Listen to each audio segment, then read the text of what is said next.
The Entering Wedge. Copyright, 1946 by the Entering Wedge Society of America. All rights reserved. Preface. We, the publishers, recognize the tremendous strides that have been made in the fields of medicine and nutrition since the author wrote this treatise. While the references submitted to substain certain principles may be outdated, that is Reader's Digest, circa 1945, and recipes, the principles themselves are still valid. This booklet's mission. The reader will well appreciate the fact that the importance of this health-bringing agent is in some respects similar to that of the gospel, because no home, be it Christian, Jewish, or heathen, can afford to be without a copy of it. And the gospel's first concern being one's health, this heaven-sent agent is, therefore, the entering wedge for Bible and colporteur work, and it will, if rightly used, not only open doors and hearts to the gospel of all time, but also to its meat in due season. Matthew 24:45, the message of the hour, the everlasting gospel. Revelation 14:6. Hence, those wishing to engage in such a worthy cause, can more successfully labor with this appealing, friend-making, heart-changing, and body-building forerunner. And, moreover, that it be comprehensible to all classes of society, it is written in language which all can readily comprehend. And finally, to give it the usefulness of a pocket companion, so that one can conveniently refer to it at all times, at home and away from home. Only the most practical and essential health hints are given, the things which one needs to refer to daily, along with a few sample recipes. The enlightenment herein contained is highly essential in maintaining good health, because the world is now living a life that is contrary to its well-being. Consequently, unless one is equipped to proceed wisely through life's long journey, he can, of course, with certainty expect to break down somewhere in life's race track, and consequently not reach his goal. The greater proportion of people realize that they are now living in a new, unnatural, and upset world, but unless they reform and line up their habits of life with the world that used to be, they too will gravitate deeper into the ocean of disease and misery, and thus into an untimely and, perhaps, hopeless grave. In a natural world, books on this subject would not be so essential to one's daily regimen, but in a world like the one we are now living in, the necessity for such a book as this becomes as serious as if death and misery were about to conquer the last of us. That the world today is in just such a predicament is evident from the fact that it is now increasingly sick and dying from all manner of diseases, and unless there is something done quickly to save it, it will forever pass into oblivion. Such a health-wasting and degenerating condition as the one which now prevails throughout so-called civilized lands, is doubtless due to the fact that heretofore all of us health reformers have been teaching only the theoretical side of right living. But now the long-looked-for, the practical, health companion, the only kind that can help anybody correct his erroneous habits, that can enlighten his path, and rescue him from the current of destruction, having finally come, we as Christian workers for the good of others, are hastening to reach all with it. Yes, all, because anyone can have it without money. Ho, now inspiration invites, every one that thirsteth, come ye to the waters, and he that hath no money come ye, buy, and eat, yea, come, buy wine and milk without money and without price. Isaiah 55:1. If it were to be sold on a strictly commercial basis, the price of this health service would be, we perceive, as inestimable as is the worth of one's health and happiness. Hence, the publishers, operating a strictly gospel press, have made it possible for the distributors to send this health booklet free of charge to all who care to have it. The Entering Wedge, the genesis of diet and health. Wherefore do ye spend money for that which is not bread?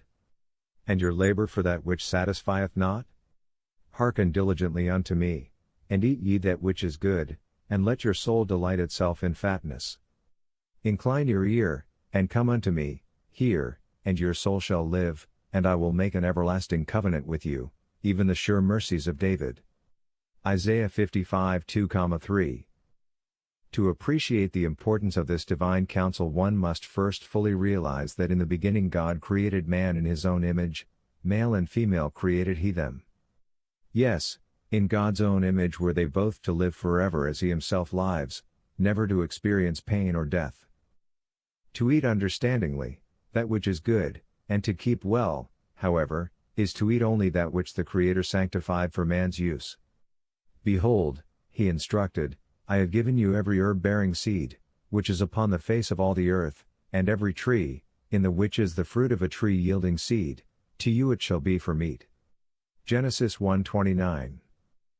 Although given an immense variety of foodstuffs, every herb and every tree bearing seed, the sinless, holy pair, being tempted, and being inexperienced, reached for the only forbidden fruit in all God's creation, the fruit of the tree that was in the midst of the garden. Having eaten of it, they became subject to that experience which was to exhibit to them and to their descendants the results of both good and evil, joy and sadness, health and disease, redemption and damnation. All these were henceforth to be the lot of humanity. Consequently, while going through these experiences, death passed upon all men and upon all else that was subject to Adam's rulership. Thus, as descendants of Father Adam, we naturally came unto this world as first-degree sinners, subject to all the good as well as to all the evil that is in it. And now if we choose to practice the good, we shall add no other sin, and eventually our sinful nature will be changed and, guided by divine light, we shall be brought to the Edenic sinless state. But if we continue to do otherwise, then as a result we shall acquire additional curses which result from our own sinning. And if we never turn from pursuing such an evil course, we shall suffer even the second death. Revelation 20:14. Now the fact that early in the history of mankind, men were not subject to so much sickness, disease, and suffering as they are at the present time, and were capable of living nearly 1,000 years, proves that the nations of today have not chosen the good, but rather the evil course, the course which leads to destruction of both body and soul. Thus adding sin to sin, evil to evil, and pain to pain, they are running full speed to ruin in this life, and, except they repent, to final destruction in the life to come, to the second death, a death from which there is no resurrection. The causes of disease. Disease has been identified in 3 different categories: hereditary, communicative, and self-created, acquired. This being so, then there must be 3 kinds of sin, 3 laws to transgress. 2 of these laws are found in the Decalogue, Exodus 23-17, the first prohibits sinning against God, and the second against our fellow men. The third, therefore, is the law of health, the law which forbids transgressing against our bodies, Leviticus 11, Isaiah 66:16-17. Plainly, then, sinning against God brings in its wake a hereditary curse, the kind that passes from father to son unto the 3rd and 4th generation of them that hate me, Exodus 25, saith the Lord. And sinning against our fellow men brings communicative diseases, shown in the fact that when Miriam sinned against her brother, Moses, she was stricken with the contagious disease, leprosy, Numbers 12. Honor thy father and thy mother, that thy days may be long. Exodus 20:12. So whatsoever a man soweth, that shall he also reap. Galatians 6:7. Thus it was that when Haman built the gallows upon which to hang Mordecai, he himself was hanged on them, Esther 7:9-10. And when Daniel was unjustly cast into the lion's den, his enemies were devoured by the hungry beasts, but Daniel was spared, Daniel 6:16-22-24. Moreover, when the 3 Hebrews were cast into the fiery furnace, those who carried them were consumed by the flames, but the Hebrews came out unharmed, Daniel 3:21-23. So also, he that leadeth into captivity shall go into captivity, he that killeth with the sword must be killed with the sword. Revelation 13:10. It is therefore a never-failing fact that if one molests his neighbor, or intends to do so, the harm will fall on himself, and if he harms his neighbor's children, his own children will suffer as a result. The diseases, though, which are not inherited, the sinner himself creates by sinning against his own body. Sinning against a neighbor or against oneself, nevertheless, is indirectly sinning against God also. What should everyone know? If one is suffering from a hereditary disease, for which his parents, grandparents, or great-grandparents alone are guilty, he is, of course, helpless to do much of anything in the line of complete recovery, be it by dieting or by using drugs. He may, however, be able to control the disease or even to overcome it by being strictly obedient to the laws of God, knowing that nothing in the world will effect a cure for such illness but prayer, if God's wisdom so decrees. On the other hand, if one is suffering from a disease which has been communicated to him or that is communicative, due to one sinning against his fellow men, then to remove the disease once and forever, he must repent of his sin, practice the golden rule, all things whatsoever ye would that men should do to you, do ye even so to them. Matthew 7:12. But if the disease be neither hereditary nor communicative, then it must be self-created, acquired by oneself, by violating the laws of health, by not living right in one respect or another. The wise will, therefore, correct their habits of living, make sure that they do not sin against God or against their fellow men, that they sleep, breathe, eat, drink, and work correctly and religiously, and if there is a cure at all, they will have it. The cause of each type of disease having now been defined, the sufferer of any of the three kinds of diseases may without difficulty determine which one of the three laws he is transgressing and as a result paying the penalty it imposes. If he is afflicted with complications of diseases, though, he must be breaking all of God's laws. Let him henceforth quit sinning in any line if he expects to recover and stay well. 2. Many diseases, of course, are wrongly classed as contagious. For example, tuberculosis is not actually communicable, for when one becomes infected with the disease, he can effect a cure if while it is yet in its early stages, he begins to live right. Obviously, then, if one always lives right, he need not fear of the disease ever getting a foothold in his body. So in the last analysis a number of diseases so-called contagious are not in reality such. Strictly speaking, they are infectious, brought on by oneself. And now, how fortunate should one consider himself to know that right living and right doing, with faith in God, actually do away with a multitude of sorrows. Summarizing the causes of all diseases. Those who wonder what is the cause of this, of that, and of the other disease, may quickly test every case. It is now fully understood that life and death are at war with each other as are the nations among themselves. One nation's army may pour fire upon another, but not all of the soldiers receive the same kind of wound even though the whole army be under the same fire. In like manner, the bodies of men are the soldiers and the cause of disease the enemy's mighty weapon in the warfare between heaven and earth. Hence, though some suffer from headache, some from stomachache, some from diabetes, some from anemia, from heart disease, gallstones, neuritis, or other ailments, yet all suffer for the same reason, simply because they have in one way or another moved away from their only fortress, the laws of God. This is the final diagnosis of all diseases.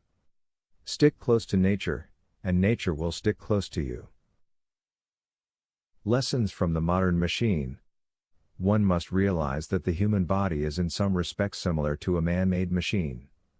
When the gas tank of an auto goes empty, the engine immediately stops. This same law operates within the human body. When the body runs out of energy, starves, runs out of calories, it stops running, dies, and although man who made the auto can refill its tank with fuel and put it to running again, he cannot do so with the human body. Once the heart stops beating, at that very moment life ceases and the body lies down until the resurrection day, until the one who created it starts it moving again. When the crankcase of an engine becomes empty, but the engine continues running, then the machine breaks down, and its usefulness ends. And as the life of an auto is maintained by reducing friction through means of lubrication, the life of a human being is kept up by nature's replacing the worn-out cells after the day's task is done, while he takes his rest in bed. Thus is he able to arise in the morning with renewed strength. But if he fails to provide the material which nature needs in order to rebuild the worn-out cells and tissues, he, of course, suffers the consequences as does the neglectful person who fails to replenish the oil in his auto's crankcase. And if one fails to drink enough water, too, during the day, his blood will, as a result, become impoverished, and his system stagnant and clogged with waste material, there to ferment and decay, and if nature is deprived of energy by which to throw off the toxins through the pores, kidneys, and the bowels, or to raise fever and endure the burning process of the wastes, then there is nothing to do but to give up trying, decease. It is therefore necessary that nature be well supplied with all the essentials if one expects to maintain his usefulness unimpaired and to live his allotted life. Moreover, no good engineer puts useless or needless parts into an engine, and if the user of it takes out any part, regardless how small and insignificant, the engine is made just that much less. Same is true with the human body. But though the engineer can replace the missing parts in the machine which he designed and built, the surgeon cannot replace the body organs which his patient may cause him to remove. For example, one may remove only a set screw from a machine and not affect its performance for the time being, but at length he will find that the machine fails to perform, and if he cannot replace the part which he has taken out, the machine will become altogether useless. The same thing occurs, more or less, when one removes an organ from his body. Lessons from nature. Since the well-being of the body is even more accurately taught by Mother Nature herself, no one who wishes to enjoy life dares overlook her counsel. Plants never do well in soil that is deficient, or depleted of its life-giving properties. Some plants do better in one soil or climate than do others. Some thrive in higher altitudes and others in lower. The same law seems to operate in mankind: the darker races fare better in the torrid regions, and the lighter in the frigid regions. While plant life subsists on inorganic matter, animal life subsists on organic. Moreover, as plant life was created before animal life, the truth is that the plant kingdom can get along without the animal, but that the animal kingdom cannot get along without the plant. Thus it is that vegetation needs only Mother Earth, but man needs both the earth and plant. In other words, plant life is dependent on the soil for existence, while animal life is dependent on vegetation. Flesh diet is therefore artificial, and thus deficient, incapable of maintaining life. So, just as plants cannot thrive on poor soil, men cannot thrive on poor diet, and if one is aware of the fact that almost immediately after the soil is enriched, the plant awakens with health and vigor, then he will have no difficulty realizing that as soon as he corrects his own diet, his health will likewise spring up. Is it not true, then, that one's health depends on the food he uses as does the plant's on the soil in which it feeds? If the sufferer's faulty diet is the cause of his ailment, and in most cases in our day it is, then no kind or amount of drug can cure him. Yet when something goes wrong with one's organism, he generally runs to a doctor, not to find and to remove the cause, but to be cured, while the cause remains and while it brings him closer and closer to the grave. And if he is not given drugs, he dislikes the doctor. Why not check up on your daily diet and habits of living? Why take drugs when you need to take water, fresh air, sunshine, the right kinds of food, to exercise, or perhaps to clean up your home, your body, and your surroundings? Let it be now understood that anyone living on a poor diet, or in unpleasant surroundings and unsanitary conditions, is subject to disease in one form or another, just as is a plant that is planted in poor soil and unconducive surroundings. Then, too, one must remember that unbalanced food, regardless of quality or quantity, is poor food, and as too much fertilizer kills the plant, so too much food kills the man. Too much of anything is as bad as is too little. Illness, therefore, is only a warning of one's improper habits of living. But, alas, who can understand? And who is taking heed? What else can the cause of diseases that are not hereditary or communicative be but wrong living, malnutrition, unclean flesh food, Leviticus 11, overeating, poor elimination, insufficient exercise, lack of sunshine and fresh air, living in filth, neglecting to drink enough water between meals, or perhaps smoking or chewing tobacco, habitually using coffee, tea, or some other stimulant that whips up the body to the last ounce of energy? To be sure, such diseases as cancer are the result of wrong living. If such is not the cause of the sufferer's illness, then the last and final cause, as referred to before, is sin against the Decalogue. Nature teaches that if a tree becomes sickly from within rather than from without, then to spray it with any kind of drug will only hasten its death, waste the drug, the time, and one's energy. The human body is no exception. If the disease is from internal cause, then what good will it do to try to remove it by the use of drugs? In such a case, drugs will not remove the cause but rather do greater harm and hasten the end. If it is not possible to keep a water-cooled engine from overheating when the radiator is empty, and if nothing but to fill the radiator with water will cure the trouble, then why should it be possible to cure a diseased body without curing the cause? Stop and think. True, many do suffer from hereditary and contagious diseases, but most persons suffer from diseases caused by erroneous habits of living. Alcoholic beverages and other stimulants, rich pastries, commercial sweets, overeating, wrong combinations, and too many grain products, any one or all of these collectively have more or less afflicted every human being of this age with one ailment or another. Constipation is one of the commonest diseases that one brings upon himself by erroneous eating. And constipation in itself is a cause of a number of diseases, as is malassimilation. Man is not naturally subject to constipation, no, not any more than is a water main subject to plugging up if nothing but water is put through it, the only thing the manufacturer ever intended that should be put through it. That commercially prepared foods, too, are among the many causes of constipation, a faculty member of a certain health institute writes, because of our civilized foods and the way they fill the bowel with toxic material and gas, it is absolutely necessary to give oneself a series of colonic irrigations at least twice a year in order to stay well. Headaches, colds, flu, intestinal pains, mucus, gas, and many disturbing disorders disappear after 1 or 2 colon treatments. We should not overlook the fact that Noah lived 900 years of good, happy life, and that we have no record of his having had to take colonic irrigations or to undergo an operation. Rather than resort to artificial means for cleansing now and then, why not eat the right kinds of food, the kinds that keep the bowels clean every day of the year? Moreover, a balanced diet will not only keep the bowels free from toxic material and gas, but will supply the entire system with the necessary minerals and vitamins, without which no one can keep well any considerable length of time. Then why spend your money on manufactured vitamins and devitalized foods at sky-high prices when you can have nature's own, full of vitality, and at prices as low as gravity? Ever remember that artificial nutritives are no better than artificial arms or legs. A time for food rather than for drugs. No one should overlook the fact that the human body is made up of certain minerals, all of which are found in foodstuffs, and by these nature is well able to keep the body in perfect condition, provided that its master supplies the materials, and provided that no monkey wrenches, so to speak, are ever dropped into its delicate but long-enduring mechanism.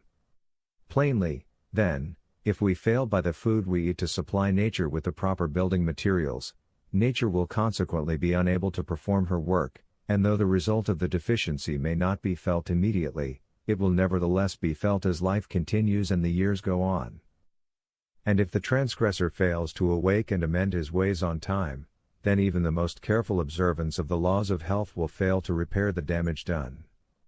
Obviously, one should endeavor to live right, not because he is becoming sickly, but because he is determined ever to keep well. Moreover, a machine that has been broken down and repaired is never so good as the one that has never been damaged. Neither is the man who makes himself sickly and then well. His best is never to let his health be impaired. Each one should realize that his health is his wealth, that without it all else is as good as lost, and that he can never enjoy all his God-given rights and privileges if he does not carefully attend to both his physical and spiritual welfare. Drugs have their own place, but do not expect them to do that which you yourself must do. Many are like Asa, the king. He was diseased in his feet, until his disease was exceeding great, yet in his disease he sought not to the Lord, but to the physicians. 2 Chronicles 16:12. See Prophets and Kings, page 113. A time for drugs rather than for food. There are diseases which attack even the healthiest and best cared for plants. For example, when a tree that is planted in the best of soils and is well cared for, becomes infested with insects or disease, then no matter what one does with the soil, he cannot thereby cause the pestilence to disappear, and if the tree is not sprayed with drugs that will exterminate the disease, the tree dies. In like manner, if one's morals, diet, and hygiene have been faultless and still are when he takes sick, and if his ailment is not hereditary, then no matter what more he does with his diet, he will realize no healing virtues from it. Drugs are his best remedy if prayer fails. Again, if a healthy and well cared for horse takes sick, drugs of some kind are obviously the only possible cure. Thus, if the daily living of a human being is faultless, and yet he takes sick, then outside of prayer, what can he do but resort to drugs?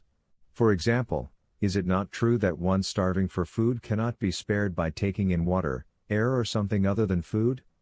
And is it not also true that one's broken and distorted arm cannot be set in place and healed right by dieting, poulticing, massaging, or by anything of the like? Nothing will do the trick, of course, but a competent physician to set the broken bones in place. What should a flesh eater know? No living being should overlook the fact that in the beginning God said to the man, Behold, I have given you every herb bearing seed which is upon the face of all the earth, and every tree, in the which is the fruit of a tree yielding seed, to you it shall be for meat. Genesis 1:29. Yes, even after Adam fell in sin and was driven out of the garden, after the earth brought forth thorns and thistles, his meat was still the herb, no longer that which grew in Eden, of course, but that which grew in the open field, Genesis 3:18. It was after the flood that he was permitted to use flesh food, and although he made use of only clean animal flesh, Leviticus 11, the average length of life immediately dropped under the 200-year mark. Evidently flesh diet was permitted in order to shorten man's life and thus the miseries brought upon him through increased sin, and also perhaps to make it possible for him to perform the typical ceremonial system. Now, though, that life is altogether too short and the sacrifices no longer operative, the use of the Edenic fleshless diet becomes to us, in our weakened condition, even more urgent. Being mindful of this light, Daniel refused to defile himself with the king's meat. He requested that he and his companions be given pulse, legumes, for their daily food. And a 10-day trial proved their simple vegetable meals to be superior to the king's meat, Daniel 1:8-20. Since we have seen that in the beginning the diet created for man's needs was flesh-free, we may with certainty conclude that health can be adequately built and far better maintained without the use of flesh. History records that when man thus lived, he was able to attain super health and vigor and to endure almost 1,000 years, and rather than dying of disease, he died of good old age. In fact, even as late as Abram, so rare was the death of persons before the death of their parents that inspiration takes occasion to record that Haran died before his father Terah. Genesis 11:28. The ox, as we know, is able to maintain vigorous strength and perfect health on an average of 20% grain and 80% grass, without the use of flesh. The elephant on even less grain maintains good health, gains gigantic strength, and reaches great age.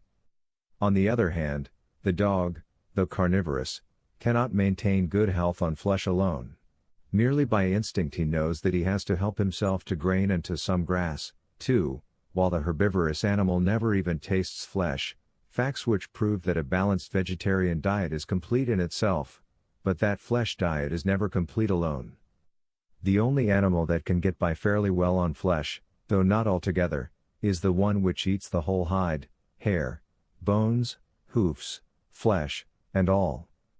How painful the realization that through continued sin, man's God-given intelligence concerning his body's needs has degenerated lower than that of the dumb animals. Besides these considerations, looking in retrospection down through the ages, we see that those who were given special work of great importance, were also given special diets equal to their task. For instance, John the Baptist, the Elijah of his day, Matthew 17:11-13, 11-14, being given the greatest task of all the prophets before him, not to predict, but to prepare the way of the Lord, to make the crooked straight, and the rough places plain, Isaiah 43:4, was a strict vegetarian, living on locust fruit and honey, Matthew 3:4, Luke 1:15. Is it not even more essential, then, that we who bear the Elijah message of today, the message just before the great and dreadful day of the Lord, should be strict vegetarians as was John? Moreover, the diet of the Exodus movement, the movement which came into being to exemplify a second Exodus, Isaiah 11:16, the one that is to come out of all the nations and to make up the kingdom in the latter days, Micah 4:1-2, was strictly vegetarian to the very day it set foot in the Promised Land, 40 years in all, Joshua 5:6. Oh, yes, they lusted after the flesh pots of Egypt, thinking that the restriction was due to adverse circumstances, that flesh, although very much essential, was not available in the desert. And it was then that to their surprise the great I Am brought the quails to them right in the camp, whereupon thousands of the people died even while the flesh of the fowl was yet between their teeth. Numbers 11:33. What a rebuke! What an ensample to behold! Now, knowing full well that the movement is a type of the one that is arising at this time, and that the failures of the former should be the stepping stones of the latter, 1 Corinthians 10:11, should we not be thankful and happy for having been given a better diet than that which angry beasts are still subsisting on? And should we not gladly comply with this exemplified divine request to abstain from flesh food, so that our strength and character be equal to our task? Only by so doing shall we be fitting ourselves for the work and for the kingdom, where the wolf also shall dwell with the lamb, and the leopard shall lie down with the kid, and the calf and the young lion and the fatling together, and a little child shall lead them. And the cow and the bear shall feed, their young ones shall lie down together, and the lion shall eat straw like the ox. And the sucking child shall play on the hole of the asp, and the weaned child shall put his hand on the cockatrice den. They shall not hurt nor destroy in all my holy mountain, for the earth shall be full of the knowledge of the Lord, as the waters cover the sea. Isaiah 11:6-9. Should we not now as intelligent human beings, divinely enlightened candidates for the kingdom, privileged to prepare the way for such a happy and perfect day, give up flesh food before the lions and the serpents do? What should a vegetarian know? With a reasonable variety of fresh vegetables, legumes, grains, nuts, and fruits, also milk and eggs or their equivalents, the vegetarian can easily balance his diet to supply all his body's needs. He should therefore not neglect to include in his diet as wide as possible a variety of such foods both cooked and raw, remembering that the latter are even more essential and more complete. If we plan wisely, asserts Inspiration, that which is most conducive to health can be secured in almost every land. The various preparations of rice, wheat, corn, and oats are sent abroad everywhere, also beans, peas, and lentils. These, with native or imported fruits, and the variety of vegetables that grow in each locality, give an opportunity to select a dietary that is complete without the use of flesh meats. Ministry of Healing, page 299. Why is it, though, that some strict vegetarians, rather than improving their health and building up resistance against disease, often suffer from malnutrition and become even more susceptible to various physical ailments than before they gave up flesh foods? Because in most cases flesh food is discarded without supplementing the diet with a satisfactory substitute. Many have the mistaken idea that by merely increasing their intake of protein foods, nuts, legumes, and grains, they adequately replace the deficiency. By so doing they do not at all replace the deficiency, but instead unbalance the nutrients. Ever remember that flesh is composed of about 80% grass and 20% grain.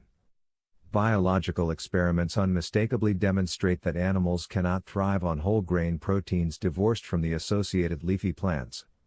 The health seeker must bear in mind that often the immediate result of an unbalanced diet is constipation, followed by rheumatism or arthritis, if not by other even more dreadful and destructive diseases. Balance your diet, and nature will take care of the rest. The truth that the substances in superior quality flesh are derived from grain and grass, approximately 20% of the former and 80% of the latter, plainly demonstrates that flesh is adequately substituted only by the proportionate use of both grain and leafy plants. Be not misled. Your body needs both grain and vegetable proteins in exactly these proportions. Indeed, they are all essential, and man's constitution demands that for health and longevity there be neither a missing link nor a weak one in the chain of nutriments.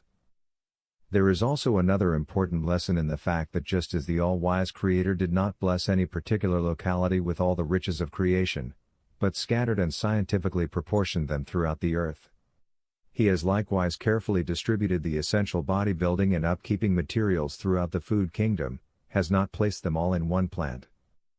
To maintain perfect health, therefore, be sure to make use of all the 13 types of foods grouped below, and give them the proper proportions in your diet. Approximately 80% of your diet should consist of the first 8 classes of foods, Group 1, and 20% of the second 3 classes of foods, Group 2. The last 2 classes of foods, Group 3, are seasonings for all foods. Group 1. 80% of the diet. 80% of one's diet must consist of the foods in this group. First, leaves, watercress, beet tops, spinach, lettuce, parsley, cabbage, broccoli, cauliflower, chard, etc. Second, stalks, celery, rhubarb, asparagus, etc. Third, herbal fruits, pineapple, okra, eggplant, peppers, string beans, tomatoes, etc. Fourth, tubers, carrots, potatoes, radishes, onions, yams, beets, turnips, etc. Fifth, cucurbits, squash, melons, cucumbers, pumpkins, etc. Sixth, tree fruits, peaches, dates, bananas, oranges, pomegranates, olives, avocados, etc. Seventh, vine fruits, berries, grapes, etc. Eighth, dairy products. Group 2. 20% of the diet. Only about 20% of one's diet should be made up of the foods in this group. First, grains, oats, rice, corn, rye, wheat, barley, etc. Second, legumes, beans, lentils, peas, etc. Third, nuts, pecans, coconuts, almonds, walnuts, chestnuts, etc. Group 3. Seasoning for all foods. All foods may be seasoned with the foods of this group. First, oils, olive oil, soybean oil, sesame oil, nut oils, cottonseed oil, etc.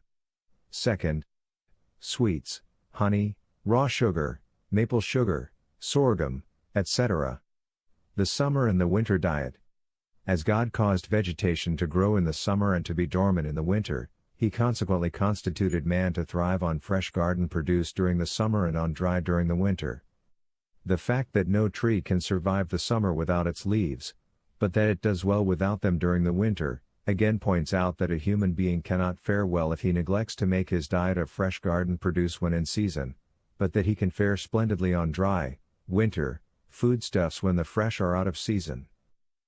Moreover, as the Lord did not from the beginning provide present-day transportation facilities, did not make it possible for man to import or to export foodstuffs from one remote locality to another, He constituted him to thrive best on the things which his own locality or the one closest to it can produce. To him, therefore, all foods grown elsewhere become secondary, and those which are not in season he does not need. In other words, while the fresh produce is the best for one's health in the summer, the dry is the best for him in the winter, unless he lives where the fresh produce naturally grows during the winter months, too. From these considerations one can logically conclude that the person who lives in a warm climate needs to eat more of the fresh foods, but a person who lives in a cold climate needs to eat more of the dry, preserved, concentrated, heat-producing foods. He who does otherwise is, as it were, firing his house furnace full blast in the summer and running his house cooling system full blast in the winter. Is it not a wonder that a man thus tampering with his body, can long survive through it all? If a deciduous tree should, were it possible, shed its leaves in the summer, or put them on in the winter, it would never have a chance again to try such an off-season idea.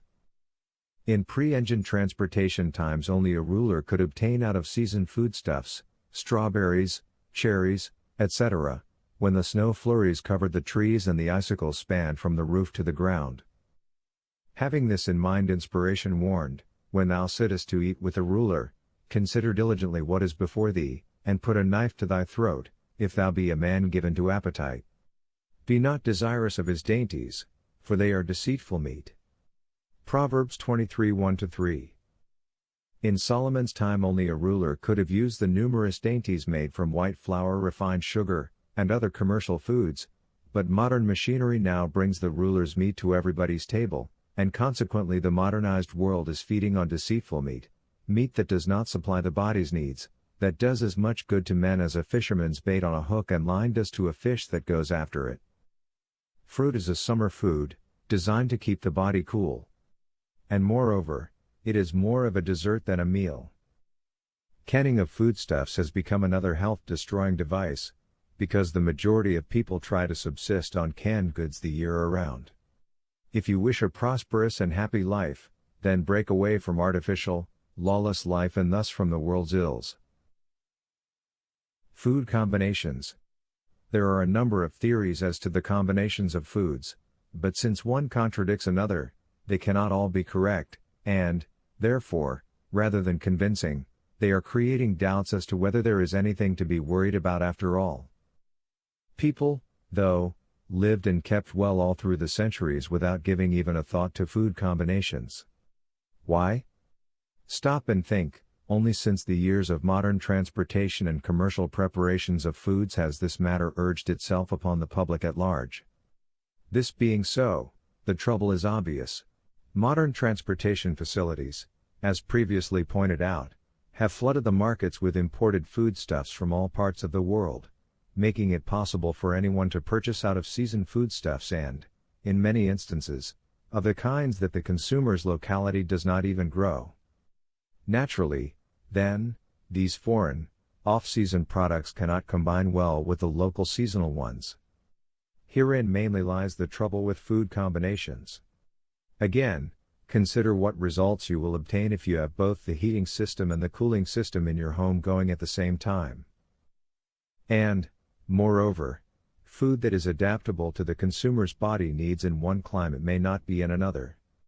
This is discernible from the fact that in the days when people lived entirely on what they raised in their own localities, they did not have the trouble that the world is now having. The same truth is manifested in the fact that the Creator caused certain kinds of foodstuffs to grow in one locality and other kinds in another locality, but at the time created no means for quick distant transportation. Specifically speaking, there are on the one hand health authorities who maintain that protein foods such as milk, cheese, eggs, nuts, and beans, make bad combinations with carbohydrate foods such as artichokes, bread, barley, cereals, cakes, flour, potatoes, pumpkins, rice, and spaghetti. On the other hand, there are health authorities who hold that these two classes of food combine excellently. Who is right? In view of the fact that cheese, eggs, and milk are made up of grains and grass, it seems illogical to conclude that a grain and vegetable product cannot combine well with grains and vegetables. Moreover, we might well observe that calves grow perfectly healthy on meals made up of milk, grain, and grass. Then there is the contention that grains and vegetables ought never be combined. But contrary to this theory, cattle are raised best on grass combined with grain. Moreover, grain is seed, and seed is nothing less or more than the fruit of vegetables. Now comes the question, should grain be combined with fruit? As far back as history records, man has followed the custom of eating bread with every meal, and no past generation has left a complaint of ill effects on health. The most popular question to be answered with reference to food combinations is that of whether fruit should be combined with vegetables. The solution to this question may be found in the laws which were ordained in the week of creation. Not given the same degree of intelligence as man, The cow was made to live on grass exclusive of fruit, and the monkey was made to live on fruit exclusive of grass. This we know from the fact that cattle are well equipped to help themselves to grass, and monkeys, to help themselves to fruit. Moreover, cows do not naturally care for fruit, and monkeys do not naturally care for grass so long as fruit is available. From these examples in nature we might logically conclude that not all fruits should be mixed with all vegetables.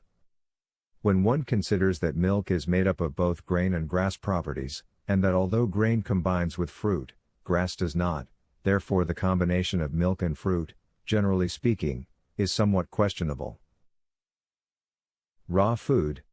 As uncooked food is much more nutritious than the cooked, it is urgent that all foodstuffs which can be eaten raw should not be eaten cooked, or at least not all of the time.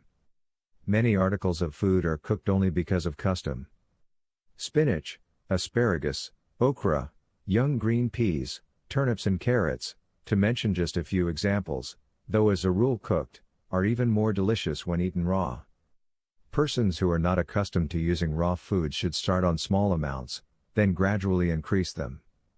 They should, however, be very well masticated and should be taken along with cooked and bland articles of food, lest the lining of the stomach become irritated. Using common sense. There is real common sense in health reform. People cannot all eat the same things. Some articles of food that are wholesome and palatable to one person may be hurtful to another. Some cannot use milk, while others can subsist upon it.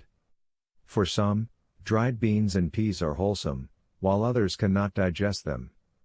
Some stomachs have become so sensitive that they cannot make use of the coarser kind of graham flour.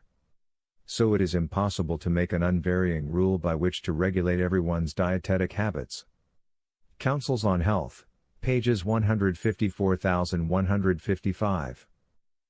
But not all foods wholesome in themselves are equally suited to our needs under all circumstances. Care should be taken in the selection of food. Our diet should be suited to the season, to the climate in which we live, and to the occupation we follow. Some foods that are adapted for use at one season or in one climate are not suited to another. So there are different foods best suited for persons in different occupations. Often food that can be used with benefit by those engaged in hard physical labor is unsuitable for persons of sedentary pursuits or intense mental application. God has given us an ample variety of healthful foods, and each person should choose from it the things that experience and sound judgment prove to be best suited to his own necessities. Ministry of Healing, pages 296,297. The Enlightened, Progressive Way of Life. As thy days, so shall thy strength be. Deuteronomy 33:25. This scripture plainly reveals that God never intended that man should be sick or weak, and pass away before his days be full, but that he should retain his strength commensurate with his age, and die, not of disease, but of ripe old age. And this also is a sore evil, that in all points as he, the wicked, came, so shall he go. And what profit hath he that hath labored for the wind? All his days also he eateth in darkness, and he hath much sorrow and wrath with his sickness. Ecclesiastes 5:16-17. Naturally those who go on living independently of God, are not only committing wickedness, even though unconsciously, but are also laboring in vain. Furthermore, their eating in darkness, not having divine light on the subject, causes them to eat food such as brings, not strength, but sorrow, wrath, and sickness. The two divine guides of life, the Word and nature, as we have already seen, are the best and the only teachers that speak with authority. Anyone, therefore, who neglects their counsel is unwittingly walking in darkness and heading for trouble, and if he should finally get into it, certain it is that he will be anxious to get out of it. But as he may hastily grope about, he will find himself just as helpless to get out as he was to keep out. Any theory, therefore, however plausible or logical it may seem, is definitely misleading unless it be 100% in harmony with the two never-erring guides of life, the Bible and nature. As these teachers authoritatively speak that man was made out of the dust of the ground, Genesis 2:7, there is good reason that the body of man and the soil of the earth contain the same minerals.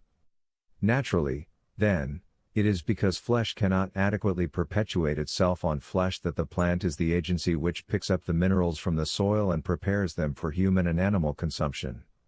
Obviously, grains, nuts, fruit, and vegetables, man's original, best, and lawful diet, if used in the right proportions, will keep his mind keen, his body healthy, his morals and his integrity unquestionable.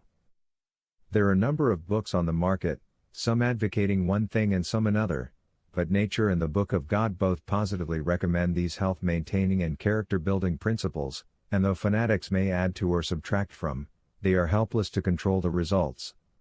The no-grain diet and the fireless kitchen ideas, although seemingly based on true principles, are only two of the many fruits of fanaticism. We, therefore, authoritatively declare that all who stay in the middle of the straight and narrow path, all who wisely make their daily menu only from the lawful foodstuffs, will doubtless preserve their health, and grow away from a beastly to a more noble and human-like nature, reap many blessings and avoid great curses. Overeating. Since the average normal stomach holds about a quart, the average meal for an active person should never amount to more than a pint and a half. Overloading the stomach is as harmful to the system as to swill intoxicating liquor. Yes, even more so. One of the resultant evils of such an erroneous habit is that, besides causing gastrointestinal disorders, it enlarges the size of the stomach, and as a consequence the whole body becomes misshapen. Especially is this so with the youth who are in the growing stages, for one organ has influence over another. Besides such injuries, overeating wears out the whole organism, shortens the life. A milling machine grinds only a certain amount of grist before it breaks down, be it during a long or short period of time. The human machine in like manner can take care of only a fixed amount of food, then it, too, retires. Thus it is that one can, as it were, chew away his life. Overeating causes fermentation, fermentation causes irritation, irritation causes constipation, and constipation opens the gateway to a multitude of diseases. Overloading anything is bad on its everything. Let the reader, therefore, now be well reminded that man passes through three distinct periods in life. 1. The years of his growth. 2. The years of his prime, and 3. The years of his decline. While he is ascending the hill of development, he needs food for growing besides for the upkeep of his body. But after he has reached the peak of maturity, and he moves out across the ridge prime of his life, he needs only to eat enough to keep himself going. And when he passes over the crest line of life, becomes older and less active, he then needs proportionately less. Taking more food than his body requires and his work calls for, wastes not only the food but needed energy, too, because he then overtaxes his digestive organs, forces them to do more than they are able, and uses his energy to grind needless food, to throw out excess poisons and wastes. He overburdens his whole organism.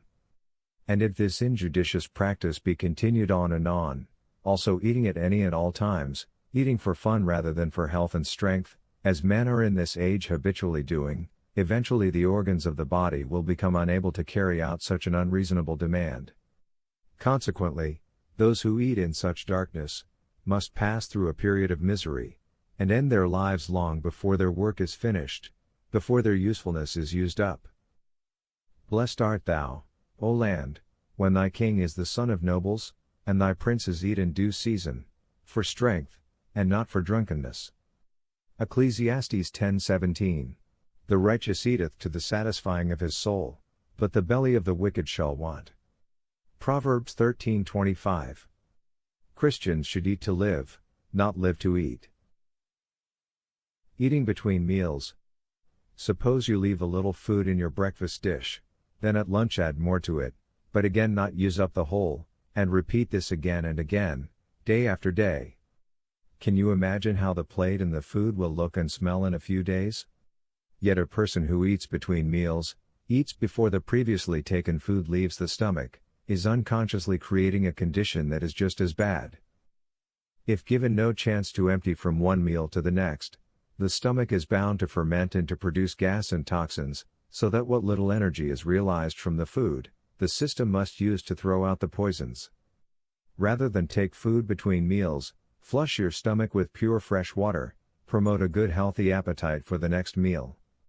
Moreover, if after a reasonable length of time all the food has not left your stomach, rather than eat only because the regular time for meal has come or only because you have a false hunger, keep on drinking warm water until your stomach becomes light and your appetite stimulated. Correct eating habits make one's earnings go further, promote health, increase energy, sweeten the breath, and develop amiability. What a gain without having to invest. Regularity in eating is of vital importance. There should be a specified time for each meal. At this time, let everyone eat what the system requires, and then take nothing more until the next meal. There are many who eat when the system needs no food, at irregular intervals, and between meals, because they have not sufficient strength of will to resist inclination. When traveling, some are constantly nibbling if anything eatable is within their reach. This is very injurious. If travelers would eat regularly of food that is simple and nutritious, they would not feel so great weariness, nor suffer so much from sickness. Another pernicious habit is that of eating just before bedtime. The regular meals may have been taken, but because there is a sense of faintness, more food is eaten. By indulgence, this wrong practice becomes a habit, and often so firmly fixed that it is thought impossible to sleep without food. As a result of eating late suppers, the digestive process is continued through the sleeping hours. But though the stomach works constantly, its work is not properly accomplished. The sleep is often disturbed with unpleasant dreams, and in the morning the person awakes unrefreshed, and with little relish for breakfast. When we lie down to rest, the stomach should have its work all done, that it, as well as the other organs of the body, may enjoy rest. For persons of sedentary habits, late suppers are particularly harmful. With them the disturbance created is often the beginning of disease that ends in death. In many cases the faintness that leads to a desire for food is felt because the digestive organs have been too severely taxed during the day. After disposing of one meal, the digestive organs need rest. At least 5 or 6 hours should intervene between the meals. Ministry of Healing, pages 303,304. Right habits, hygiene, and exercise bring good health. To overcome poor digestion, drink warm water an hour before and 2 hours after meals. Eat slowly and thoroughly masticate your food, mixing as much saliva with it as possible. Always leave the table while yet hungry, and by all means keep your bowels open. 3 bowel movements a day are advocated by health authorities, never less than 2. Mark this point, do not lightly pass over it, for here is where the greatest share of diseases spring forth. Quickly attend to this business, for you cannot afford to make your body a septic tank for any length of time. If you have been constipated, and are suffering as a result, you need a thorough cleansing, not by 3 bowel movements a day, but by 5. Even then it will take a period of time before any apparent healing results can be obtained. Remember, too, that your body is the Lord's tabernacle, that it should be kept clean within and without.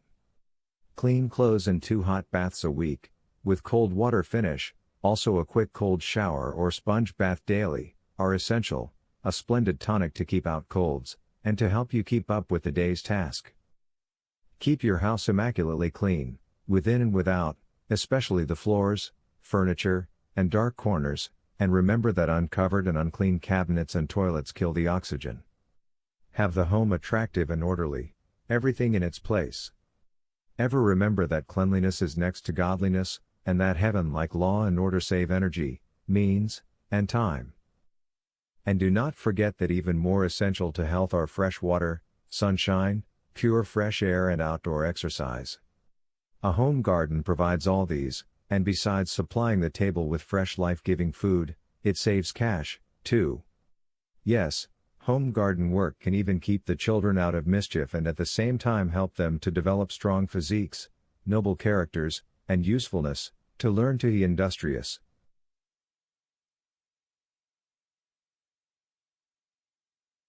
Never sleep in a room with closed windows. Breathe deeply, drink water at every opportunity, 2 quarts a day are not too much for a grown person, only 2 glassfuls an hour or more before breakfast, 3 between breakfast and dinner, 2 between dinner and supper, and in some cases 1 after supper, more in a hot climate. Be not over-anxious to avoid sunshine. Always keep in mind that roses and fruit obtain their beautiful colors only when they come in direct contact with the rays of the sun, and that without the sun nothing can keep alive. Health makes a person beautiful, whereas artificial makeup on an anemic complexion never does. But if a sunless complexion is more appealing to you, then consider well and make your choice as to whether you wish to look better or to feel better. Moreover, you can use a hat with a wide brim to shade your face and still get the benefit of the sun's rays. It is because no one can afford to stint himself on these 3 indispensables, sunshine, air, and water, that the Creator has lavished the earth more abundantly with them than with any other gift, and has placed them within the easiest reach of all living. These are the cheapest and most essential body requirements obtainable. Futile it is to stay away from them. Those who fail to observe these health principles, cannot, of course, hope to regain health or even to maintain it at its present level. Pleasant surroundings. All God's creation is artistically designed and beautifully dressed, causing happy smiles and deep thinking each time one beholds it. All this He did for the good of humanity. Is it not true then, that your home and its surroundings affect not only your health but also your countenance? Pleasing surroundings bring happiness, and happiness brings health. By beholding we become changed. Make sure, therefore, that your change is for the better, then you will find natural beauty crowding out all artificial makeup. The city life. Man was not made to live in a city modernized according to man's short-sightedness, but rather in a well-dressed garden planted according to the Creator's pattern. Yes, the Garden of Eden was man's model city site. What a contrast between it and the cities of today. Anyone knows, of course, that when a large number of domesticated animals are as closely confined as are the people in the modern cities, they become subject to all manner of diseases. Human beings are no exception. It is no exaggeration to say that those living in the cities are living in death's stockyards.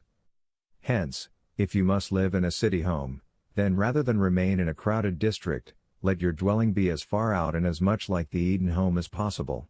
This you can do by having a neatly designed, well cared for garden and plants of all kinds artistically planted around the home.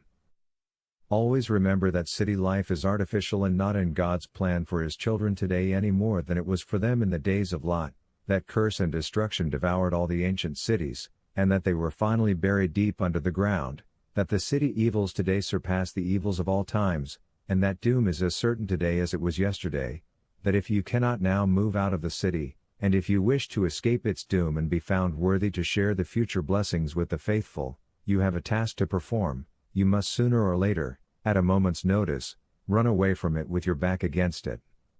This you must do if you are in it when the call comes to you as it came to Lot.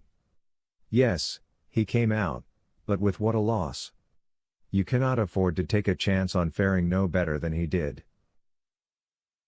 Work and rest, year-round. Time, we know, is divided into 2 parts, night and day. In the summer, the season for raising and gathering the supplies for the winter months, the days are long, but during the winter, the season in which there is no farming to be done, the nights are long. These divine regulations definitely suggest that one should put longer hours in working during the summer months than he should during the winter months. And how long should they be? Evidently as long as the sunlight lasts. Yes, the parable of Matthew 21-17, 2, plainly declares that the Lord commanded His servants to start early and work through to the end of the day, to sunset. So while the natural way of life demands longer working hours during the summer months, it demands shorter working hours during the winter months, a daily average year-round of 12 hours work and 12 hours rest. One who complies with all the requirements which truth herein recommends, complies with the natural laws of his being, with the laws which promote good health and which bring happiness into the home.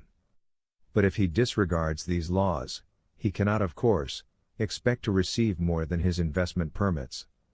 And, 2, A person should clearly see that the full amount of work is just as essential to good health as is the full amount of rest, that one should balance the other, and that to the extent he violates these laws, just to that extent will he suffer the penalty they impose. Because thou hast eaten of the tree, again warns the Creator, in the sweat of thy face shalt thou eat bread till thou return unto the ground. Genesis 3:17-19. Think of the unnatural life the world is now living. It endeavors to get along on as little work and rest and on as much fun and play as possible. It eats denatured and out-of-season foods, drinks alcoholic, spirituous, and drug-containing liquids all day long. What a swill! A wonder that it still lives. Indeed, it is wretched, and miserable, and poor, and blind, and naked, and not knowing its condition. It says, I am rich, and increased with goods, and have need of nothing. The use of purgatives. Purgatives have their place as do fire extinguishers. Although it is wise to have the extinguisher on hand, better if you never need to use it. So it is with the use of purgatives, good to have them in the medicine chest, but better not to have to use them. An enema, if it can answer the purpose, is better than a purgative, that is, if the trouble is not higher up than the colon. Some obtain even better results from 1 can, or less, of evaporated milk, or half milk and half fruit juice, than from a commercial purgative, others from a glass or 2 of sweet milk taken between meals, and still others get the same or even better results from buttermilk. Such laxatives are not only harmless, but are also nourishing food. They will lose their effect though, if the same is taken day after day. Rotating them brings more permanent results. A proper diet should correct any case of constipation. Prunes, figs, dates, dried olives, and other such fruits give excellent results. Start with a half dozen dried prunes, chewed well, at the beginning of a meal, then keep alternating with other articles of food such as previously named. Occasionally, hot lemonade before breakfast is also an effective intestinal cleanser. A well-balanced diet, though, 80% bulk vegetables, and 20% grains, as before pointed out, will cure constipation and resultant diseases, besides maintain good health. The water in Eden. We are told that in the Garden of Eden, man's divinely designed home, there was but one kind of water. It was not from a well or from a roof, but from a spring. Yes, it formed the river that watered the garden. Plainly, then, spring water is the natural, the best, to drink. But beware of false springs, springs which issue, not from a clean reservoir, but from someone's cesspool or septic tank. Spring water from clean sources is even better when obtained a little farther down than the spring itself, because while rippling down the hill, the water becomes oxidized, and thus lighter, and besides being further purified, it receives added life as the sun's rays beat upon it. Distilled water, like rain water, is robbed of all its minerals, it is dead. And as such was not the water provided in the Eden home, it is evident that a certain amount of mineral salts which is embedded in the soil and picked up by spring water as it runs over or under, must be beneficial to the body. What do you know about sleep? From the Reader's Digest, June, 1945. Between the ages of 25 and 70 the average person spends 15 years sleeping. Lack of sleep has made generals lose battles, nervous patients lose their minds, wives lose their husbands. Obviously an understanding of sleep is important to us all, but how many of us know the scientifically established facts about it? What's your score on the following statements, some true, some false? Healthy sleepers never toss and turn. False. Everyone changes his position many times because the muscular arrangement of the body is such that we cannot relax all over at once. 35 shifts a night is average. The most refreshing sleep comes early. True. Studies at Colgate University show that many of the benefits of sleep have been fully obtained by the end of the first few hours. If you sleep 6 hours instead of 8, you must expend more energy the next day to accomplish the same work. True. Laboratory tests show that we use up to 25% more calories to compensate for lost sleep. To make up lost sleep we must sleep a few hours longer for several nights in succession. False. One normal night's sleep will give us all the recovery that extra sleeping can bring. Sleeping with someone makes restful sleep more difficult. True. The slight motions of the other person keep us from sinking into the deepest and most refreshing sleep. Men who are able to get along with very little sleep are among the most energetic. False. Napoleon and Edison went with only a few hours sleep a night, but they took cat naps during the day. In any 24-hour period they apparently slept a normal length of time. Lack of sleep alone may lead to really serious illness. True. Animals die more quickly from lack of sleep than from lack of food. We fall completely asleep and also wake up in one split second. False. When we are half asleep, either at the beginning or the end of the night, we pass through a period when we cannot speak but can clearly hear sounds. Our power to move is then asleep, but our hearing faculties are awake. Sleeping on the left side strains the heart. False. It makes no difference whether the average person sleeps on his back or on either side. Drinking hot liquids before going to bed is one of the best ways of ensuring good sleep. False. Pressure of liquids on the bladder causes restlessness. Only small amounts of liquid should be drunk during the evening if you want to pass a restful night. It is unhealthy to sleep in summer with an electric fan on in the room. False. If the fan is turned to the wall to avoid drafts and placed on heavy felt to absorb sound, it will improve your chances of a restful night. Physical fatigue can make it difficult to get to sleep. True. A warm bath is probably the best way of reducing the tension that comes from too much unaccustomed exercise before going to bed. The worst thing about insomnia is worrying about its effects on the next day's work. True. Dr. Donald A. Laird, who studied sleep habits at Colgate University, suggests that when sleep is difficult you decide to get up later the next day. Knowing that you have plenty of time in which to rest, you will doze off easily. Mattress and springs should be of medium softness to ensure the most restful sleep. True. A soft bed is the worst enemy of sound sleep, a hard bed almost as bad. A nap after lunch is sheer self-indulgence and cuts down a person's efficiency. False.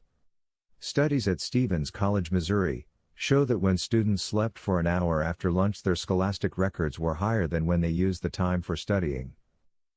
Mental effort is the worst possible preparation for getting to sleep. True. A dull evening, ending with a walk to tire your muscles, is the best preparation for sleeping. What should a Christian know?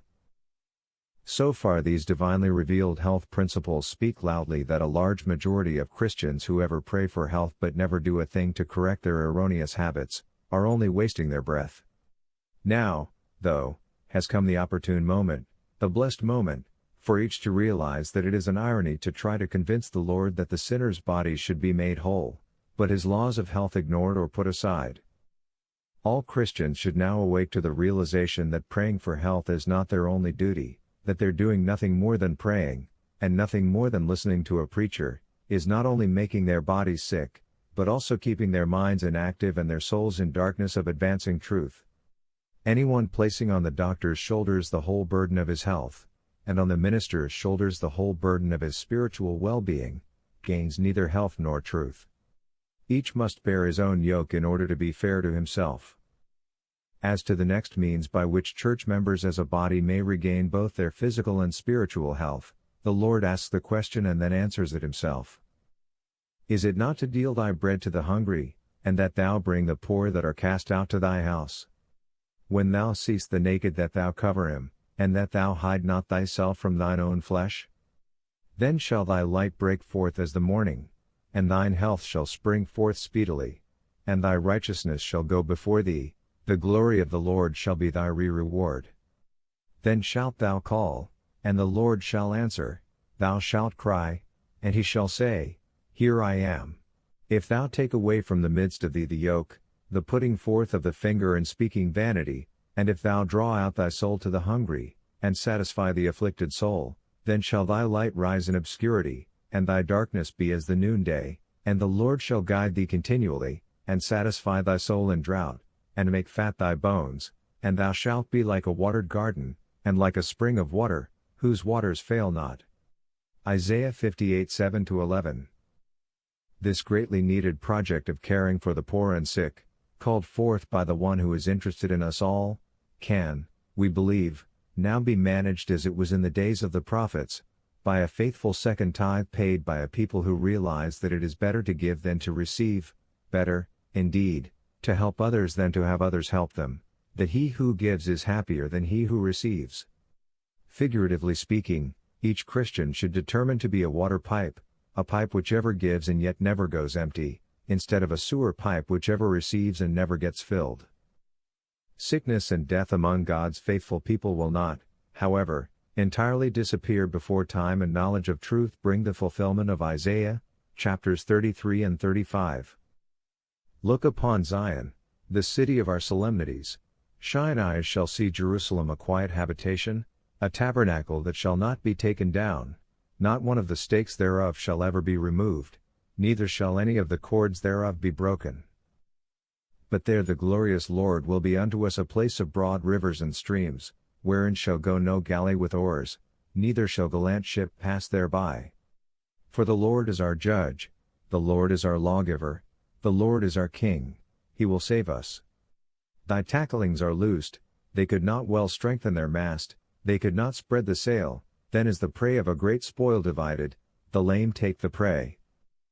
And the inhabitant shall not say, I am sick, the people that dwell therein shall be forgiven their iniquity. Then the eyes of the blind shall be opened, and the ears of the deaf shall be unstopped. Then shall the lame man leap as an hen, and the tongue of the dumb sing, for in the wilderness shall waters break out, and streams in the desert. And the parched ground shall become a pool, and the thirsty land springs of water, in the habitation of dragons, where each lay, shall be grass with reeds and rushes. And an highway shall be there, and a way, and it shall be called the way of holiness, the unclean shall not pass over it, but it shall be for those, the wayfaring men, though fools, shall not err therein. No lion shall be there, nor any ravenous beast shall go up thereon, it shall not be found there, but the redeemed shall walk there. And the ransomed of the Lord shall return, and come to Zion with songs and everlasting joy upon their heads, they shall obtain joy and gladness, and sorrow and sighing shall flee away. Isaiah 33 20-24, 35 5-10.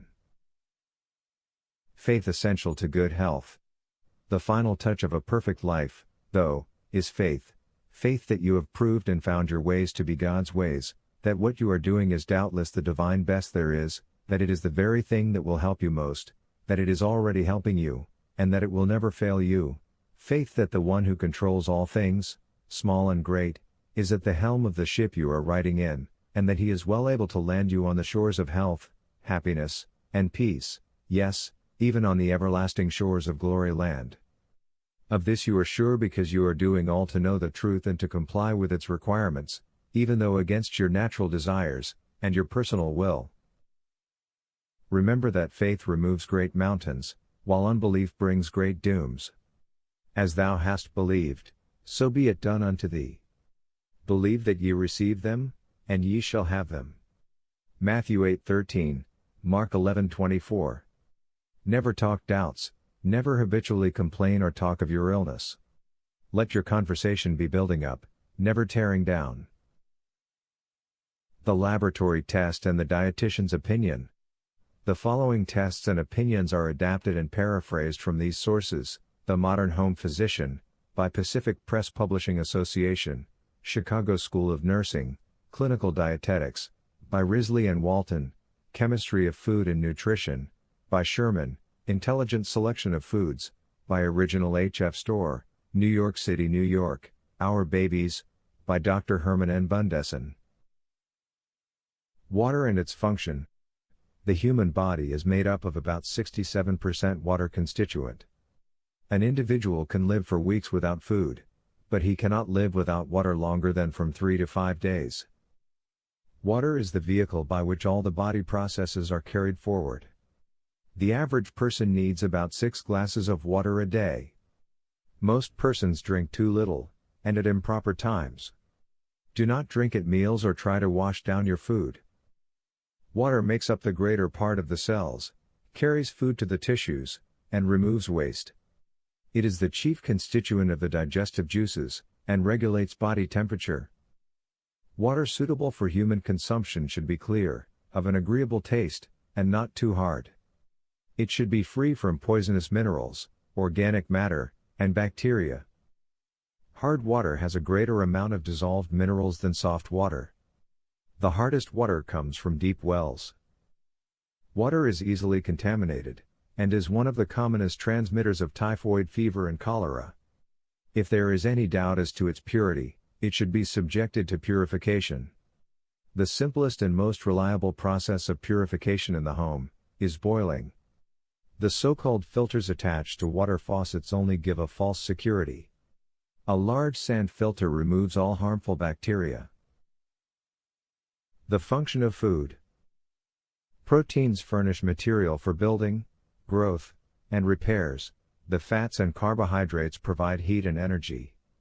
Obviously, those who are already grown up, and who do not exert themselves at working so as to need repairing material, need less proteins than do others, and those who live in a warm climate, and who do not work hard need less carbohydrate foods than do others.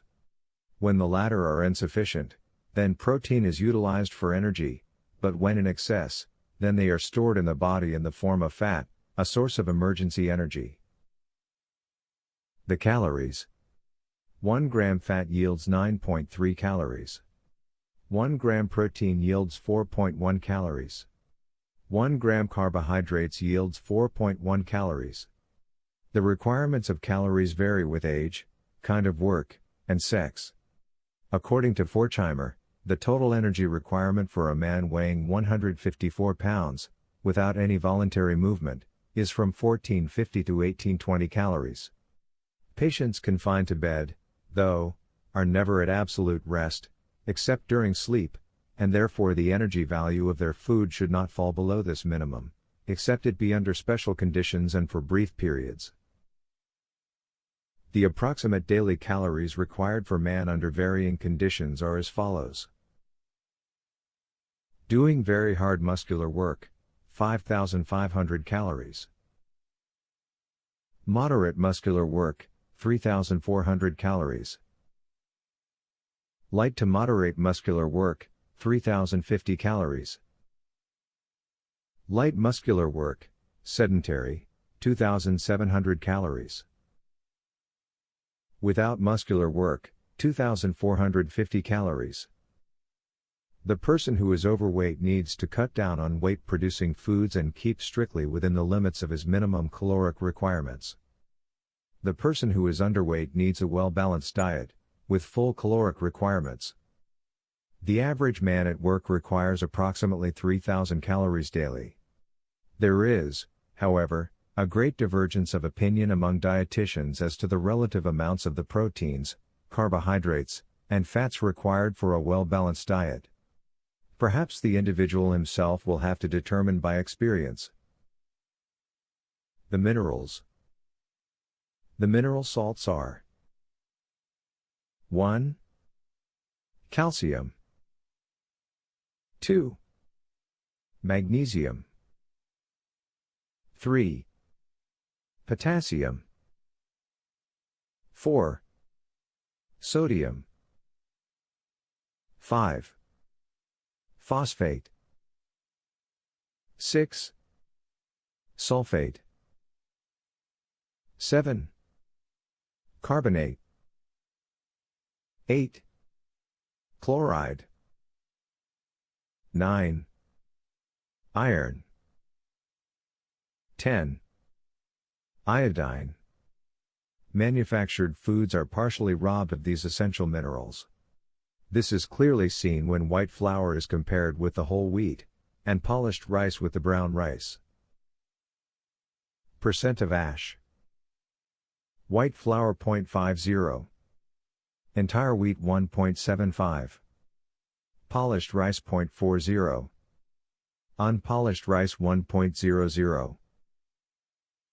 The following foods are valuable sources of calcium, phosphate, and iron.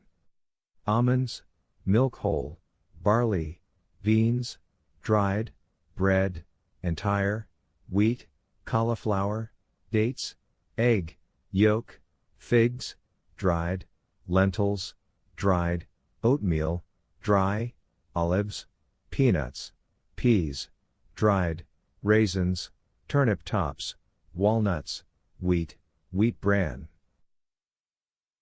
Calcium particularly found in almonds, beans, dried, cauliflower, egg, yolk, figs, dried, lentils, dried, milk, whole, oatmeal, dry, olives, peanuts, peas, dried, prunes, turnip tops, walnuts, wheat bran.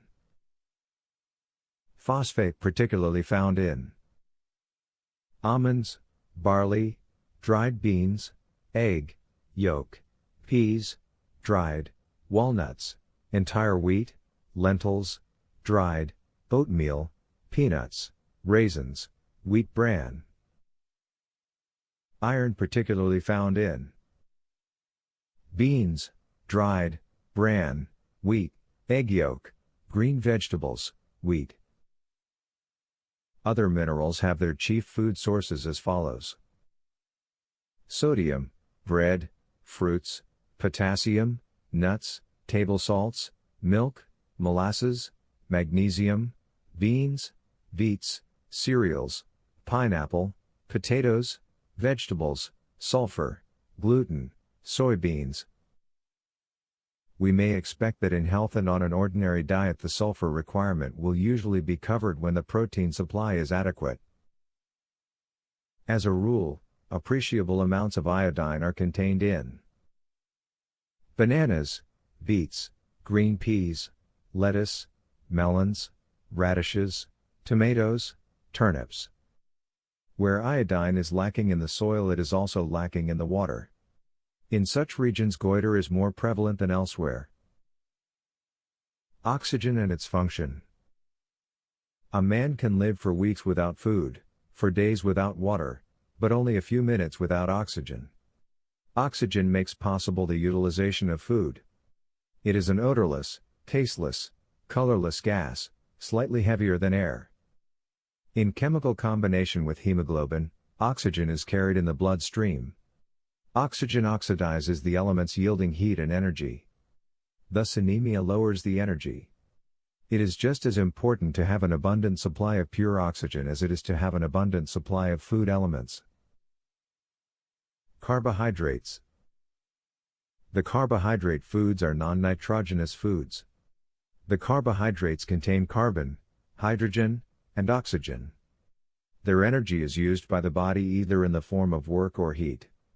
They include all vegetables and fruits containing either starch or sugar. Those which produce the most energy are cereals, honey, sugar, potatoes. All starchy foods require a great amount of cooking than other foods, because the starch is surrounded by a covering which cannot be digested when raw. The principal starchy foods are artichokes, barley, natural, brown, beans, dried, bread, cereals, flours, lentils, peas, potatoes, prunes, pumpkin, rice, spaghetti, whole, wheat. Fats. Fats have the greatest food value of all foods, nearly 2.5 times as great as that of carbohydrates. The principal fats are almond oil, avocados, coconut oil, cottonseed oil, sesame oil, cream, egg yolk, olive oil, peanut oil, soybean oil. Proteins. The proteins are nitrogenous foods, and are derived chiefly from eggs, grains, milk, nuts, peas, soybeans and other beans. Though not so easily digested as the carbohydrates, these foods furnish energy and build up the body. Vitamins. Though we do not as yet thoroughly understand the vitamins, yet it is generally considered that they are to maintain health, and to prevent scurvy, pellagra, beriberi, and other diseases. Vitamin A is soluble in fats, and although exposure to oxygen weakens it, it is not affected by heat. Deficiency of vitamin A causes retarded growth, increased susceptibility to infections, especially of the lungs, nose, and eyes, inability to see well at night, and makes the skin and hair dry and scaly. The average daily requirement of vitamin A is about 7,000 units. The following list indicates the best sources of vitamin A. 1 ounce of units. Spinach contains about 3,000. Carrots, raw, contains about 1,000. Cheese contains about 1,000. Leafy lettuce contains about 500. Butter contains about 600. Squash contains about 700. Other sources of vitamin A are apricots, artichokes, yellow asparagus, avocados, bananas, beans, beet greens, blackberries, broccoli, Brussels sprouts, cantaloupes, celery, unbleached corn, yellow cornmeal, yellow dandelion, dates, escarole, green beans, kale, oranges, parsley, peaches, yellow peas, dried pineapple, prunes, sweet potatoes, tomatoes, yellow turnip, greens, watercress. Vitamin B complex is compounded of vitamin B1 or thiamine, vitamin B2 or riboflavin, and vitamin B6 or nicotinic acid. As to the daily requirement, there is no definite knowledge. Lack of these vitamins causes pellagra, beriberi, loss of appetite, sore lips, intestinal indigestion with constipation and retarded growth. Foods rich in vitamin B complex are beans, red kidney nuts, especially beans, soy, cabbage, carrots, cereals, whole grain, cheese, eggs, flour, whole wheat, kale, mustard, greens, peanuts, peas, fresh, green or dried, prunes, spinach, tomato juice, turnip greens, wheat germ, brewer's yeast. Vitamin B1 or thiamine is the anti-neuritis vitamin. It is mainly found in whole grain cereal and nuts. Alkalis and heat weaken it, and hence it is best obtained from raw foods.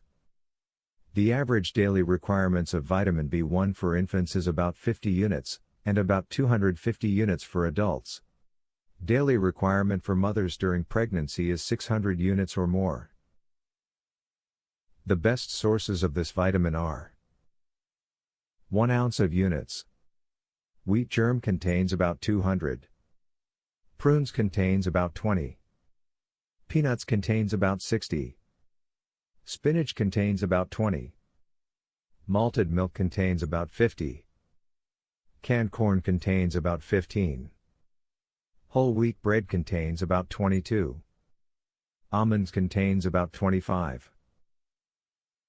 Other sources of vitamin B1 are apples, avocados, bananas, cauliflower, dates, grapefruit, beans, green beans, lima beans, navy beets, Brussels sprouts, cantaloupe, carrots, lettuce, onions, parsnips, pears, pineapple, plums, tangerines. Vitamin C is the antiscorbutic vitamin and is also called C-vitamic acid or ascorbic acid. It is found mainly in citrus fruits, and though it is soluble in water, it is weakened by oxygen or alkalis. Deficiency of vitamin C causes scurvy, sore and bleeding gums, sore and swollen joints, and a tendency to hemorrhage. The average daily requirement is 300 units for infants and 1,000 units for adults. Its main sources are 1 ounce of units. Orange juice contains about 250. Lemon contains about 250. Grapefruit contains about 250. Raw cabbage contains about 150. Tomato juice contains about 100. Strawberry juice contains about 100. Cranberries contains about 80. Pineapple juice contains about 40. Other sources of vitamin C: apples, fresh asparagus, avocados, bananas, beans, green beet, greens, endive, greens, kale, lettuce, onions, peaches, broccoli, Brussels sprouts, cantaloupe, cauliflower, cucumbers, dandelion, greens, peas, green peppers, green, potatoes, spinach, turnips. Vitamin D is the anti-rachitic vitamin, and its chief source is sunshine. Deficiency of this vitamin causes rickets, delayed dentition, bow legs, abdominal protrusion, and weakness. The average daily requirements for infants is from 500 to 1,000 units, and from 500 to 600 units for adults. Besides in sunshine, this vitamin is found mainly in 5 drops Viosterol in oil contains about 800 units. 1 ounce egg yolk contains about 50 to 100 units. 1 ounce butter contains about 25 units.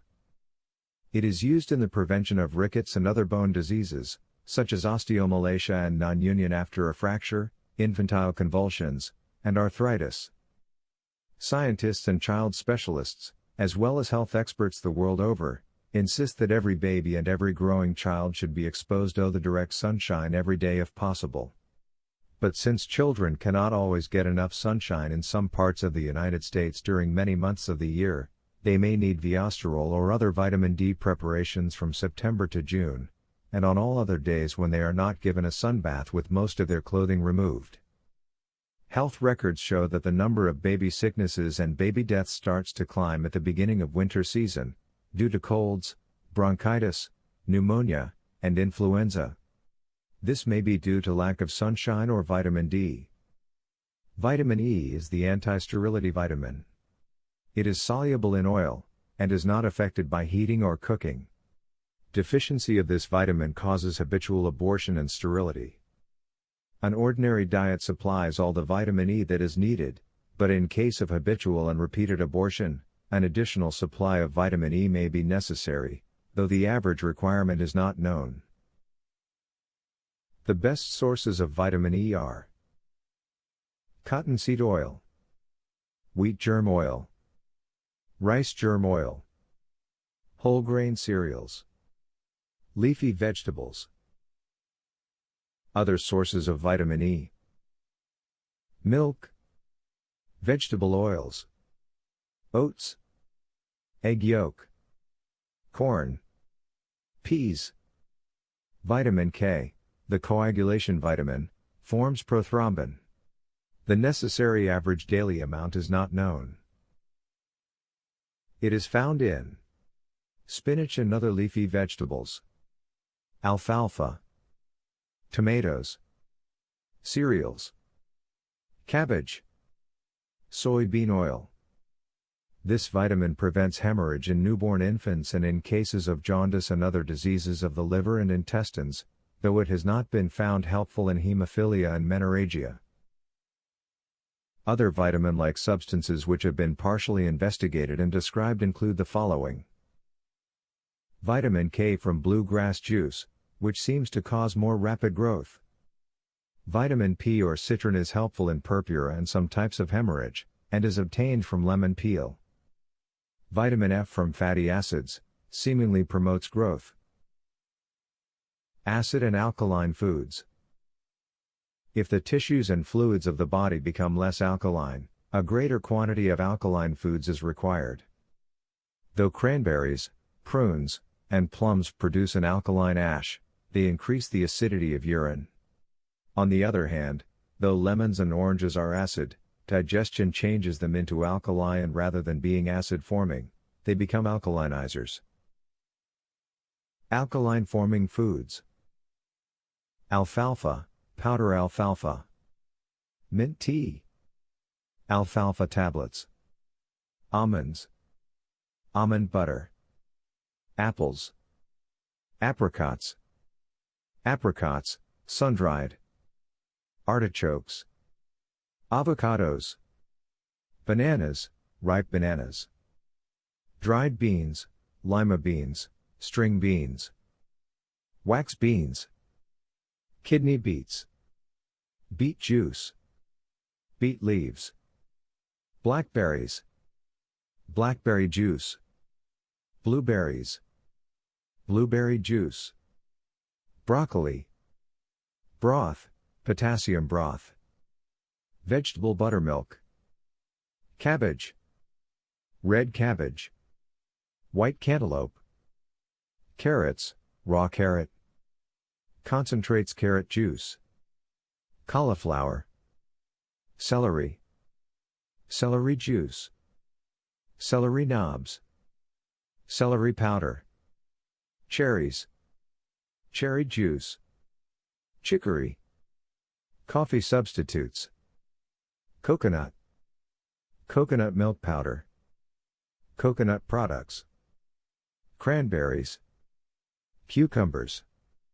Currants. Currants, sun-dried. Dandelions. Dates, sun-dried. Eggplant. Endive. Figs. Figs. Smyrna figs, sun-dried. Garlic. Garlic juice. Garlic powder. Goat's milk. Goat's milk products. Grapes. Grape juice. Grapefruit. Grapefruit juice. Honey, pure all varieties. Huckleberries. Juices, fruit juices. Vegetable. Kale. Kelp. Acid-forming foods. Barley. Beans. White bread.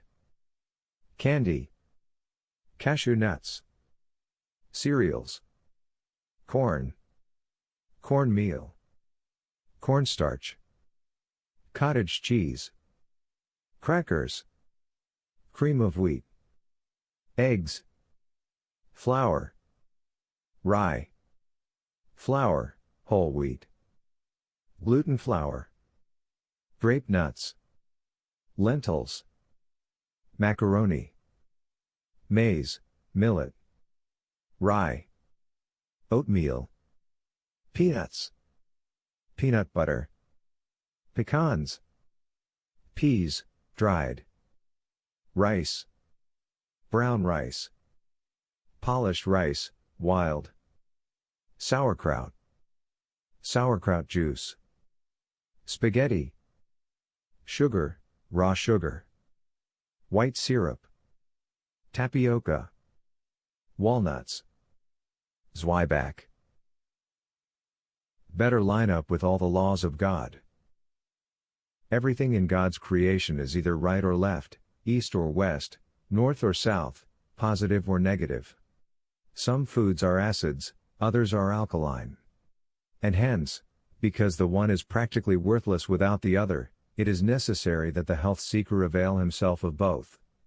The correct proportions of which the diet should consist, may be judged from the fact that the greater percentage of garden produce is alkalinizing. It is also enlightening to observe that the foods which should make up 80% of the diet are predominantly alkalinizing, whereas the foods which should make up 20% of the diet are predominantly acid-forming.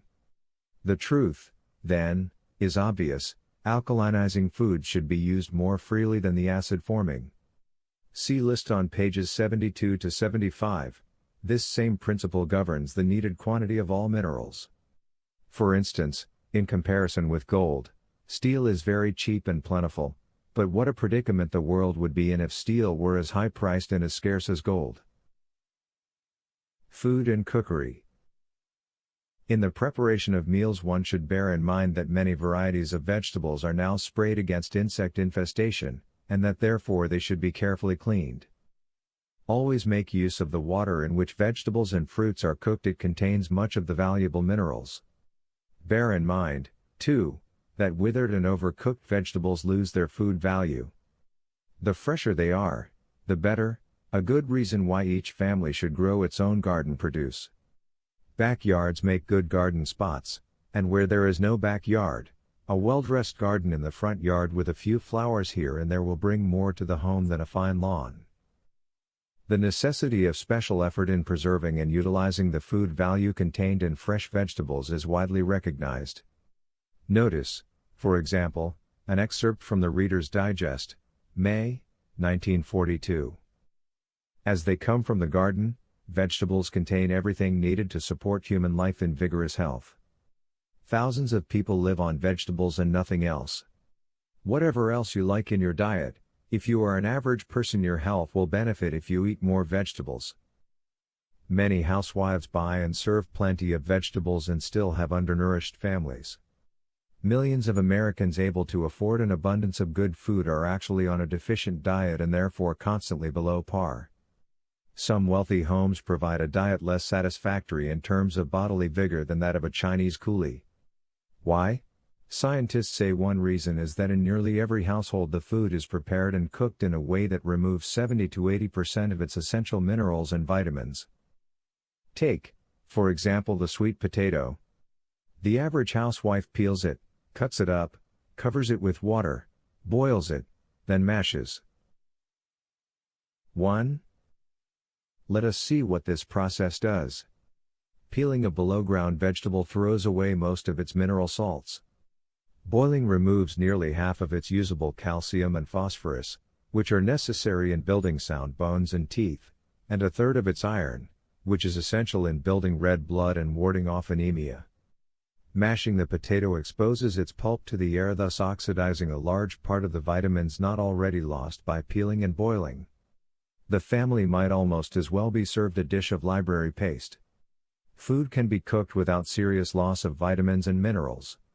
And rightly cooked food is not only more nourishing but more tasty, because the mineral salts and vegetable sugars are retained.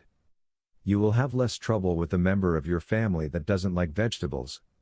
It may not be possible for every family always to provide an ideal menu, but it is possible to extract maximum nourishment from whatever you do provide. Much of our knowledge of how improper cooking destroys minerals and vitamins is derived from experiments made a few years ago by W. H. Peterson and Koopa Hoppert at the University of Wisconsin. These scientists mixed 30 pounds of each vegetable, to equalize variations in individual plants. Several portions were boiled, some with just enough water to cover their surface, others with twice as much water. Another set of samples was steamed. Still another set was prepared in a pressure cooker. Then the scientists analyzed each result for chemical content and compared it with that of the raw vegetable. The greatest damage to nutritive elements, it was discovered, is caused by boiling. Most minerals useful to the human body are soluble in water, boiling water thus removes them. The longer the boiling, and the more water used, the worse the results. The same is largely true of vitamins. These chemicals are destroyed by heat. No wonder nutrition experts say that if you boil your vegetables you would do better to throw the vegetables away and drink the water they were cooked in. Do not chop, crush, or peel fresh vegetables or fruits before you are actually ready to serve or to cook them. Oxygen destroys some nutritive elements. Frozen foods should be put on to cook while yet frozen. If used raw, they should be eaten immediately after thawing. Leafy vegetables should be washed thoroughly in salt water before chopping, so as to wash away insects and to prevent loss of food value through bleeding. The fresher the produce, the richer in food value. Whenever possible, cook fruits and vegetables with the skins on. If you must peel them, do it after cooking. Never throw away the water in which vegetables or their skins are cooked. Make use of it in gravies, soups, or stews. Ever remember that when you throw away food value, you throw away your health and money, too. Thus, Though your body becomes weaker, your yoke of making a living becomes heavier. Fry foods only when no other method will do. Never add soda. Avoid the use of white sugar and commercial sweets. Use instead the raw sugar and natural sweets. Rather than drink coffee, tea, chocolate, cocoa, or soft drinks, use milk, imitation coffee, hot or cold malted milk, and fruit juices. What boons! Canned foods do not take the place of fresh foods. If you must use canned goods, use them sparingly along with fresh foods, especially in the season when the latter are available. Preserved foods are winter foods. Most commercially prepared foods are not so healthful as the home prepared. Bolted flour should be used very sparingly, if at all. Let your baking consist of whole flours, except it be in special cases where the doctor prescribes otherwise. Vinegar, mustards, and condiments should be left alone. Don't let milk stand in the sun, guard against deterioration of the vitamins. Special don't and do's. By all means brush your teeth after each meal, making sure to remove all food particles especially from the tops of your back teeth. Food particles between the teeth ferment in about 4 hours, and the fermentation dissolves the enamel of the teeth, resulting in tooth cavities and thus toothaches. Dentures are costly and no more satisfactory than wooden legs. Better keep your own teeth. Toothpastes soften the gums and subject the teeth to pyorrhea. Powder is preferable. Salt water wash toughens the gums and kills bacteria, prolonging the life of the teeth. As toothbrushes become contaminated with pyorrhea germs, they should therefore be kept in salt water or in the sunshine. Make friends. Be cheerful and calm at all times. Remember that a merry heart doeth good like a medicine, but a broken spirit drieth the bones. Proverbs 17:22. Fears, rages, great burdens and anxieties, increase the volume of gastric secretion, causing acid stomach and gastric ulcers. The relation that exists between the mind and the body is very intimate. When one is affected, the other sympathizes. The condition of the mind affects the health to a far greater degree than many realize. Many of the diseases from which men suffer are the result of mental depression. Grief, anxiety, discontent, remorse, guilt, distrust, all tend to break down the life forces, and to invite decay and death. Courage, hope, faith, sympathy, love, promote health and prolong life. A contented mind, a cheerful spirit, is health to the body and strength to the soul. Ministry of Healing, page 241. Therefore, take no thought, saying, What shall we eat? Or, What shall we drink? Or, Wherewithal shall we be clothed? For after all these things do the Gentiles seek, for your heavenly Father knoweth that ye have need of all these things. But seek ye first the kingdom of God, and his righteousness, and all these things shall be added unto you. Take therefore no thought for the morrow shall take thought for the things of itself. Sufficient unto the day is the evil thereof. Matthew 6:31-34. Know that your health is your treasure, that without it all else is lost, and that you live, move and have your being to get all your work done daily, efficiently, and on time. Work promotes health and brings happiness. If a tree quits bearing, the owner cuts it down, and if a human being does not produce when he should, then what is he good for?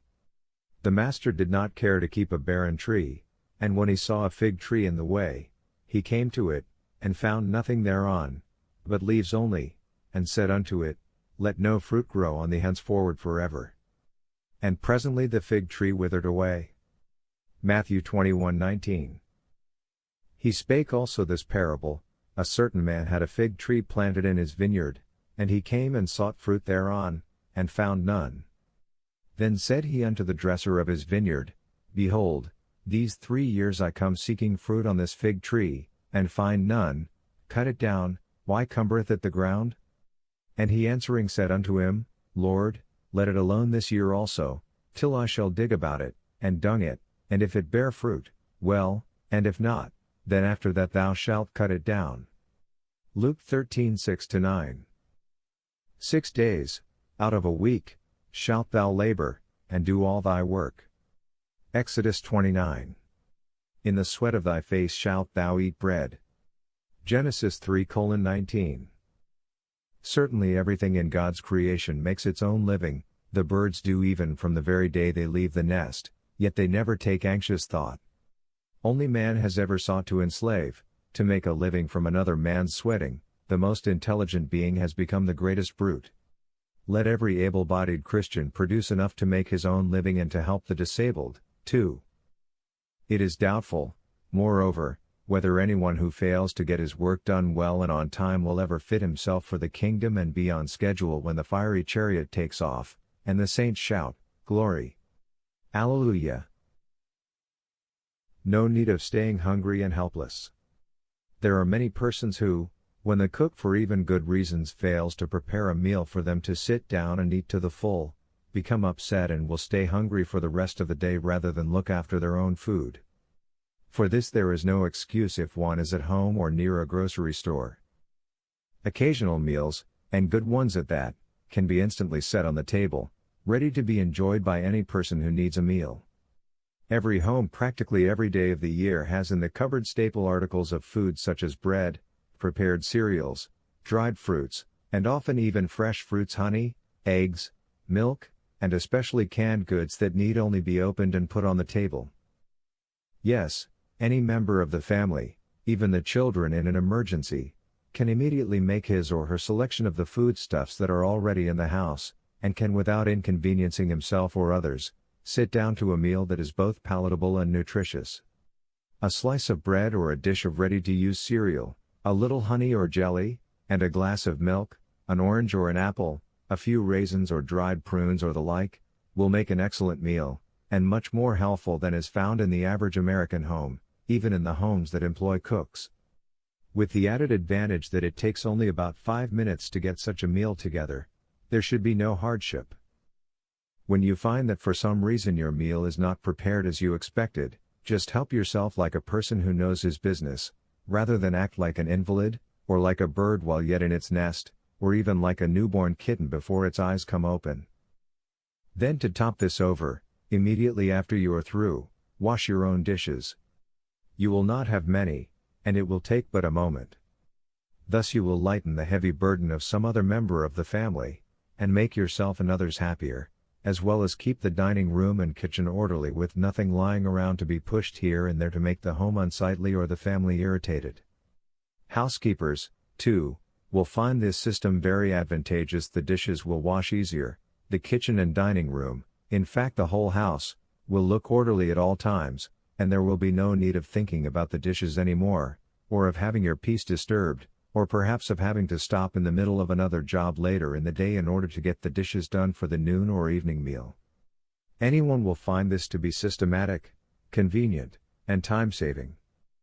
When you are away from home, moreover, if there is no suitable restaurant nearby which you can conveniently patronize, you will in a fairly good grocery store find, almost as conveniently as in the home cupboard, a greater variety of things which you will enjoy for your meal. Such a meal you will find nutritious, palatable, more for your money, and more suitable for your body's need.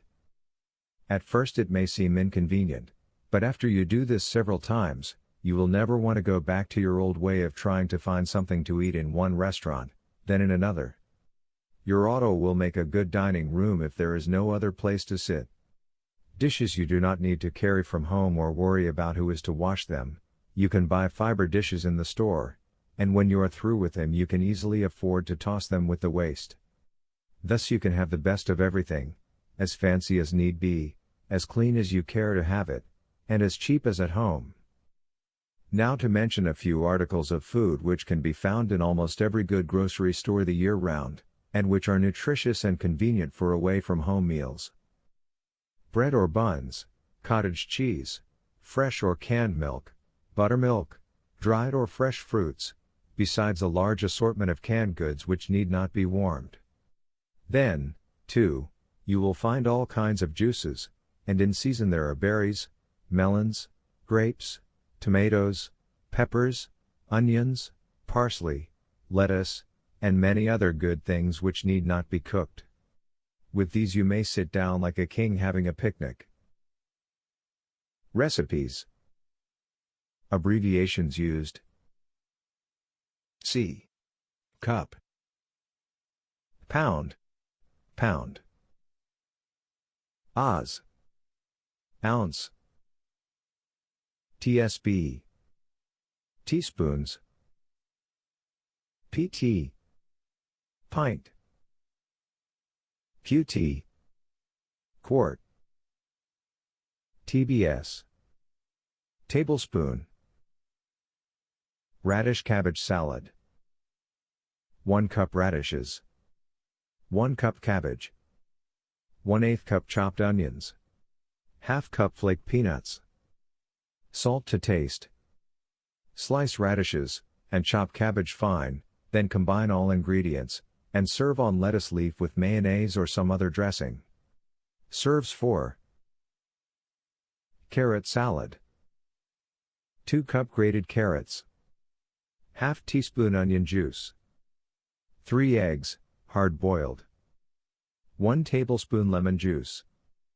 1 finely chopped bell pepper. ½ teaspoon salt. ½ cup mayonnaise. To the grated carrots, add onion juice, chopped egg, lemon juice, pepper, and salt. If desired, peas may be added. Mix in the mayonnaise, saving a dash for top of salad. Garnish with parsley. Serve 6.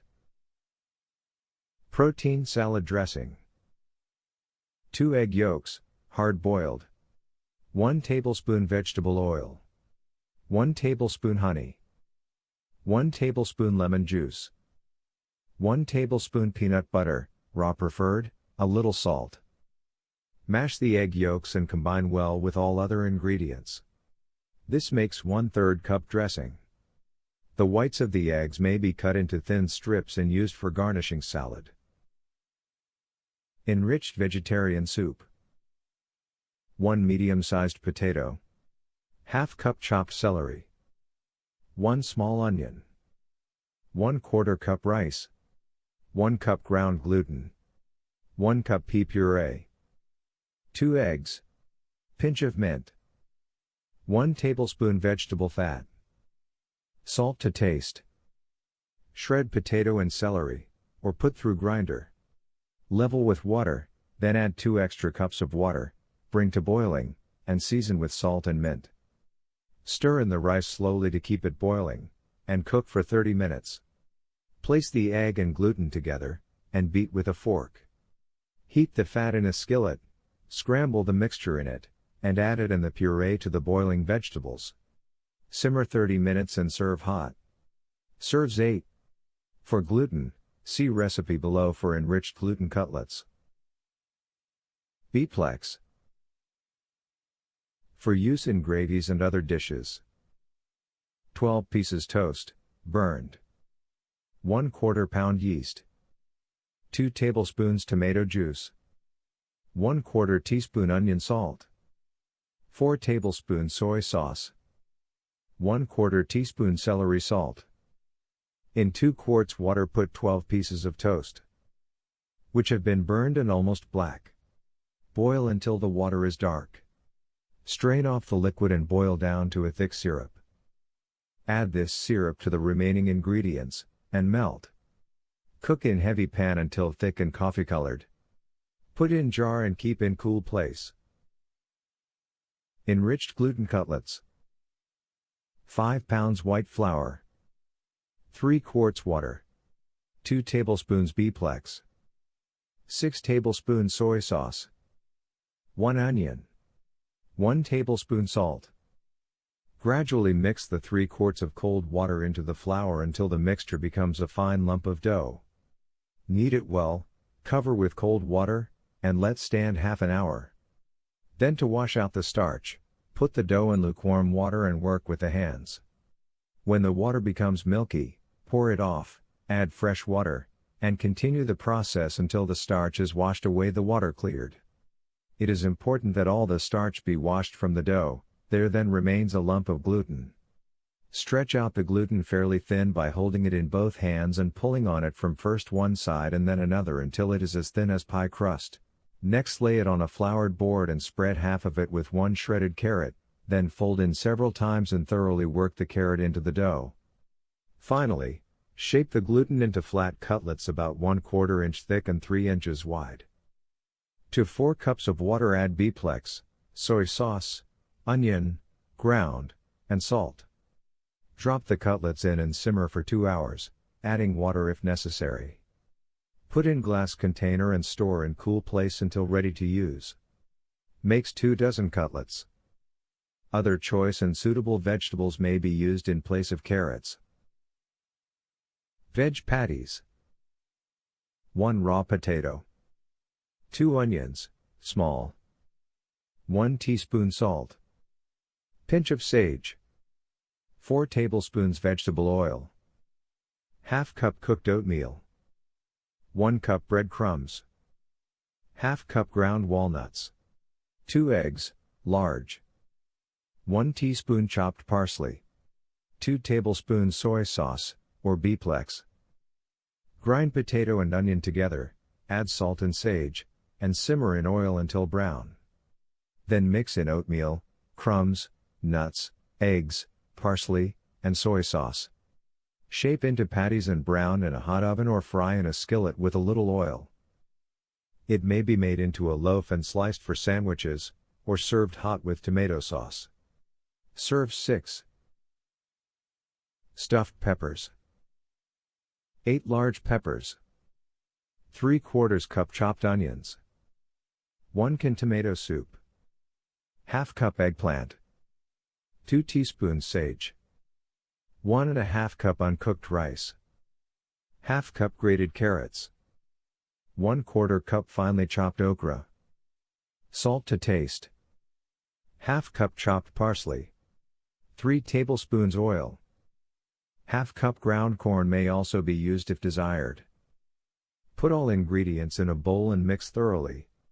Wash peppers, carefully cut off the seed end, and through it stuff the pepper with mixture, then to cap it place the top back on. Put layers of cabbage leaves, sauerkraut or some other vegetable on bottom of kettle, if desired, then put stuffed peppers tightly in the kettle and level with water. Cover with lid and steam slowly until rice is cooked. The same dressing may be wrapped in cabbage or broccoli leaves, large beet or turnip leaves, or young spring grapevine leaves, and cooked as the stuffed peppers. Wilt leaves in boiling water before using. For added zest, a tomato sauce or thick clabbered milk may be poured over peppers when served. Serves 8. Modernized Turkish pilaf. 2 cup rice. 2½ cup cold water. Half cup oil. 1½ cup finely chopped onions. 1 rounded teaspoon salt. 1½ cup finely chopped celery. 3 tablespoons soy sauce. Thoroughly wash loose starch from rice by rubbing it between the palms of the hands while in water, and rinsing. Repeat the process 5 or 6 times, or until water is clear. Put rice in top of double boiler, and add the cold water in which the salt has been dissolved. Let steam in double boiler for 1 3/4 hours. It is important that an airtight lid be used, and that it not be removed even once during the 1 3/4 hours, or else the steam will escape and the rice will not be fluffy. Just before rice is done, heat the oil in a skillet, then add the onions, celery, soy sauce, and a pinch of salt. Brown lightly. With a fork carefully work 3/4 of this into the rice, being careful not to mash the rice into a paste. Shape into a mound on a platter, and top with the rest of braised onions and celery. Serve 6. Vegetable meal in 1 pot. Tomato soup, buttered carrots, baked okra, fresh peas, spinach or other greens, rice and gravy, mashed or browned potatoes, creamed onions, all cooked in 1 pot. Directions: 4 fresh carrots, ½ pound fresh okra, 2 cup fresh peas, 4 small potatoes, 2 onions. 1 pound spinach or other greens. 1 cup raw rice. 1 cup tomato puree. Scrape the carrots and put them whole in a deep kettle. Lay the okra, whole, next to the carrots, then cover with the peas. Put the potatoes, whole, on top of these, also the onions cut into halves, and then a layer of spinach. Cover with slightly salted water and then add 3 more cups of water, also salt and oil. Slowly bring to boiling. Then put the rice in a muslin bag, not more than 1/3 full, and place in the kettle. Cook until rice is done. If potatoes are peeled, boil the peelings, strain, and pour the liquid on the vegetables in place of the water, or put them in a bag and let them cook together with the vegetables. Take out the rice, then gently remove the onion, the potatoes, the spinach, the carrots, and the okra, and place each in a separate dish. Pour the broth into a saucepan, leaving the peas in the kettle. Add the tomato puree to the broth and serve as soup. To the peas add a little cream, and serve. The rice may be served with gravy, and the potatoes may be mashed, or sliced and browned in a little oil. Add a little oil to the carrots. The okra may be rolled in breadcrumbs and browned in the oven. The spinach may be served plain. Cream the onions. Each may be salted to taste. Crisp okra. Slice okra lengthwise, and sprinkle with salt. Then dip in egg batter, and roll thoroughly in breadcrumbs. Moisten with oil, and bake in medium-hot oven until brown and tender. Serve as is, or with cream or tomato sauce. Escalloped vegetables. 1 green pepper, cut in inch-long strips. 1 cup cooked vegetables, any kind but tomatoes. Half onion, finely chopped. 5 tablespoons oil. 2 tablespoons flour. 1 teaspoon salt. Half cup milk. 1 egg. Half cup dried bread cubes. 2/3 cup oiled cracker crumbs. Combine pepper, onion, and oil, and cook 5 minutes, while stirring. Thoroughly blend flour and salt, and add to the mixture. Next, gradually pour in the milk, while stirring, and bring to boiling. Then add vegetables, egg, and bread, cut in 1/4-inch cubes and browned in a pan with 1 tablespoon oil. Finally, put mixture into an oiled baking dish, cover with cracker crumbs, and bake in a hot oven until brown. Serve 6. Crusted baked greens. 2 eggs. 1 teaspoon salt. 1 cup milk. 2 tablespoon oil. 1 good-sized onion. Chopped fine. 2 bunches fresh spinach, or other greens. 1 cup cooked rice. Beat eggs, salt, and milk together. Braise the onion in the oil, and then combine with all other ingredients. Cover the bottom of a pie tin with pie crust. Put in it a layer of the filler to about 1 inch thickness and cover with pie crust. Wet edges of lower crust before covering with top crust. Do not punch holes in top crust, for you must retain all the steam possible. To begin baking, cover with another tin and let it bake in medium-hot oven about 20 minutes. Then take cover off, punch the steam bubbles with a fork, and let bake until light brown. Serve hot. Serves 4 to 6. Other greens, or even dried squash, may take the place of the spinach. Or you may substitute the whole with cooked rice, eggs, oil, parsley, and salt to taste. Less cooking required with latter combination. Whole wheat bread. 2½ ounces baker's yeast. 2 ounces shortening. Not oil. 6 ounces sugar or honey. 2 ounces salt. 7 cup water. 5 pounds whole wheat flour. Thoroughly blend yeast, shortening, sugar, or honey, and salt in the water. Mix with flour and knead thoroughly. Mixture should be only medium stiff, allow to rise in a moderately warm place until it doubles in bulk. Mix down and let rise again. Repeat kneading and let it rise the third time. Divide into 7 equal portions, and round each. Let rise the fourth time, and then shape into loaves, and let rise 1 inch above top of bread pan. Then place in oven at 325 degrees when well browned. Remove and thoroughly cool before putting away. Make 7 1-pound loaves. Fluffy cornbread. 4 cup cornmeal. 1 cup boiling water. 1 cup white flour. 3/4 cup brown sugar. Pinch of salt. 1 pint cold water. 1 cup oil. 6 eggs, separated. Scald cornmeal with the boiling water. Stir together the flour, sugar, and salt. Then beat in the cold water and the oil. Pour into the scalded cornmeal, and mix through and through. Separate the egg yolk and beat the whites, beat the yolks thick and stir into the whites.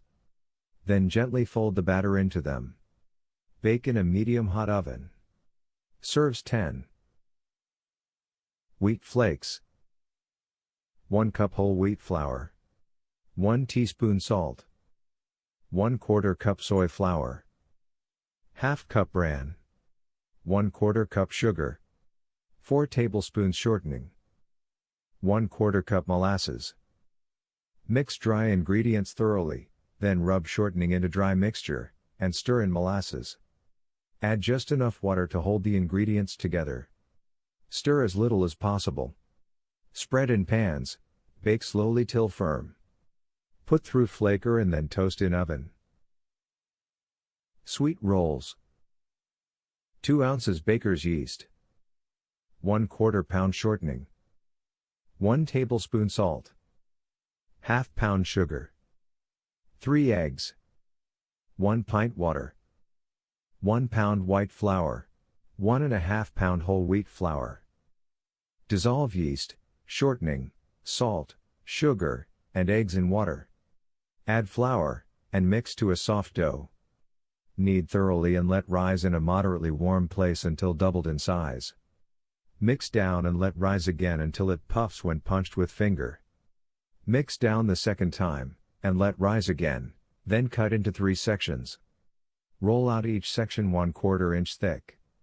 Brush with oil, spread over it the sugar and sprinkle with cinnamon. Roll tight as for a jelly roll. Cut into half-inch rolls and place about 2 inches apart on oiled trays. Set in warm room and let rise. Bake in oven at 300 degrees. When brown, remove from over and turn top side down until cool. Will make 4 dozen small rolls. Note: since this little health booklet was written, much information has been given regarding the harmful effects of oil, shortening and sugar. We are admonished to read the best authors on these subjects, and obey religiously that which reason tells you is truth. Gospel Workers, 242. Therefore, we would suggest that you either eliminate the oils, shortening and sugar or replace these articles with something healthful. In making bread or rolls, applesauce may be used to replace oil or shortening. Several sweeteners may be used to replace sugar, such as honey, raisin syrup or date sugar. Simple sponge cake. 2 tablespoons hot water. Pinch of salt. 1 cup sugar, scant. Grated rind of half lemon. 3 large fresh eggs. 1 tablespoon lemon juice. 1 cup flour. Put water to heat with a pinch of salt. Beat the eggs until very light and add to the hot water. Beat until thick, add sugar and flavoring. Again beat for a few minutes, then fold into the flour. Turn each layer into oiled pan, and bake 25 minutes in medium-hot oven. The same recipe may be used for cupcakes. Raisins may be added to the dough if desired. Top with icing. Your health today is as good as you purposed it to be by the way you lived yesterday, and your health tomorrow will be as good as you purpose it to be by the way you live today. Facts are facts whether believed or not. Bless the Lord, O my soul, and all that is within me, bless his holy name. Bless the Lord, O my soul, and forget not all his benefits, who forgiveth all thine iniquities, who healeth all thy diseases, who redeemeth thy life from destruction, who crowneth thee with loving kindness and tender mercies, who satisfieth thy mouth with good things, so that thy youth is renewed like the eagles. Psalms 103 1-5. Now that ye know these things, happy are ye if ye do them. John 13:17. Happy, indeed, is he that hath the God of Jacob for his help. Psalms 146:5. Important. You have now read me through and through, and have seen my mission and the prominence which, for your life's sake, you must give me in your home and in your life. Hereafter you may consult me daily, whether at home or abroad. Oh yes, I am tailor-made to fit your pocket, and as I need only a corner of it, you will have no trouble taking me along on your journey, be it short or be it long.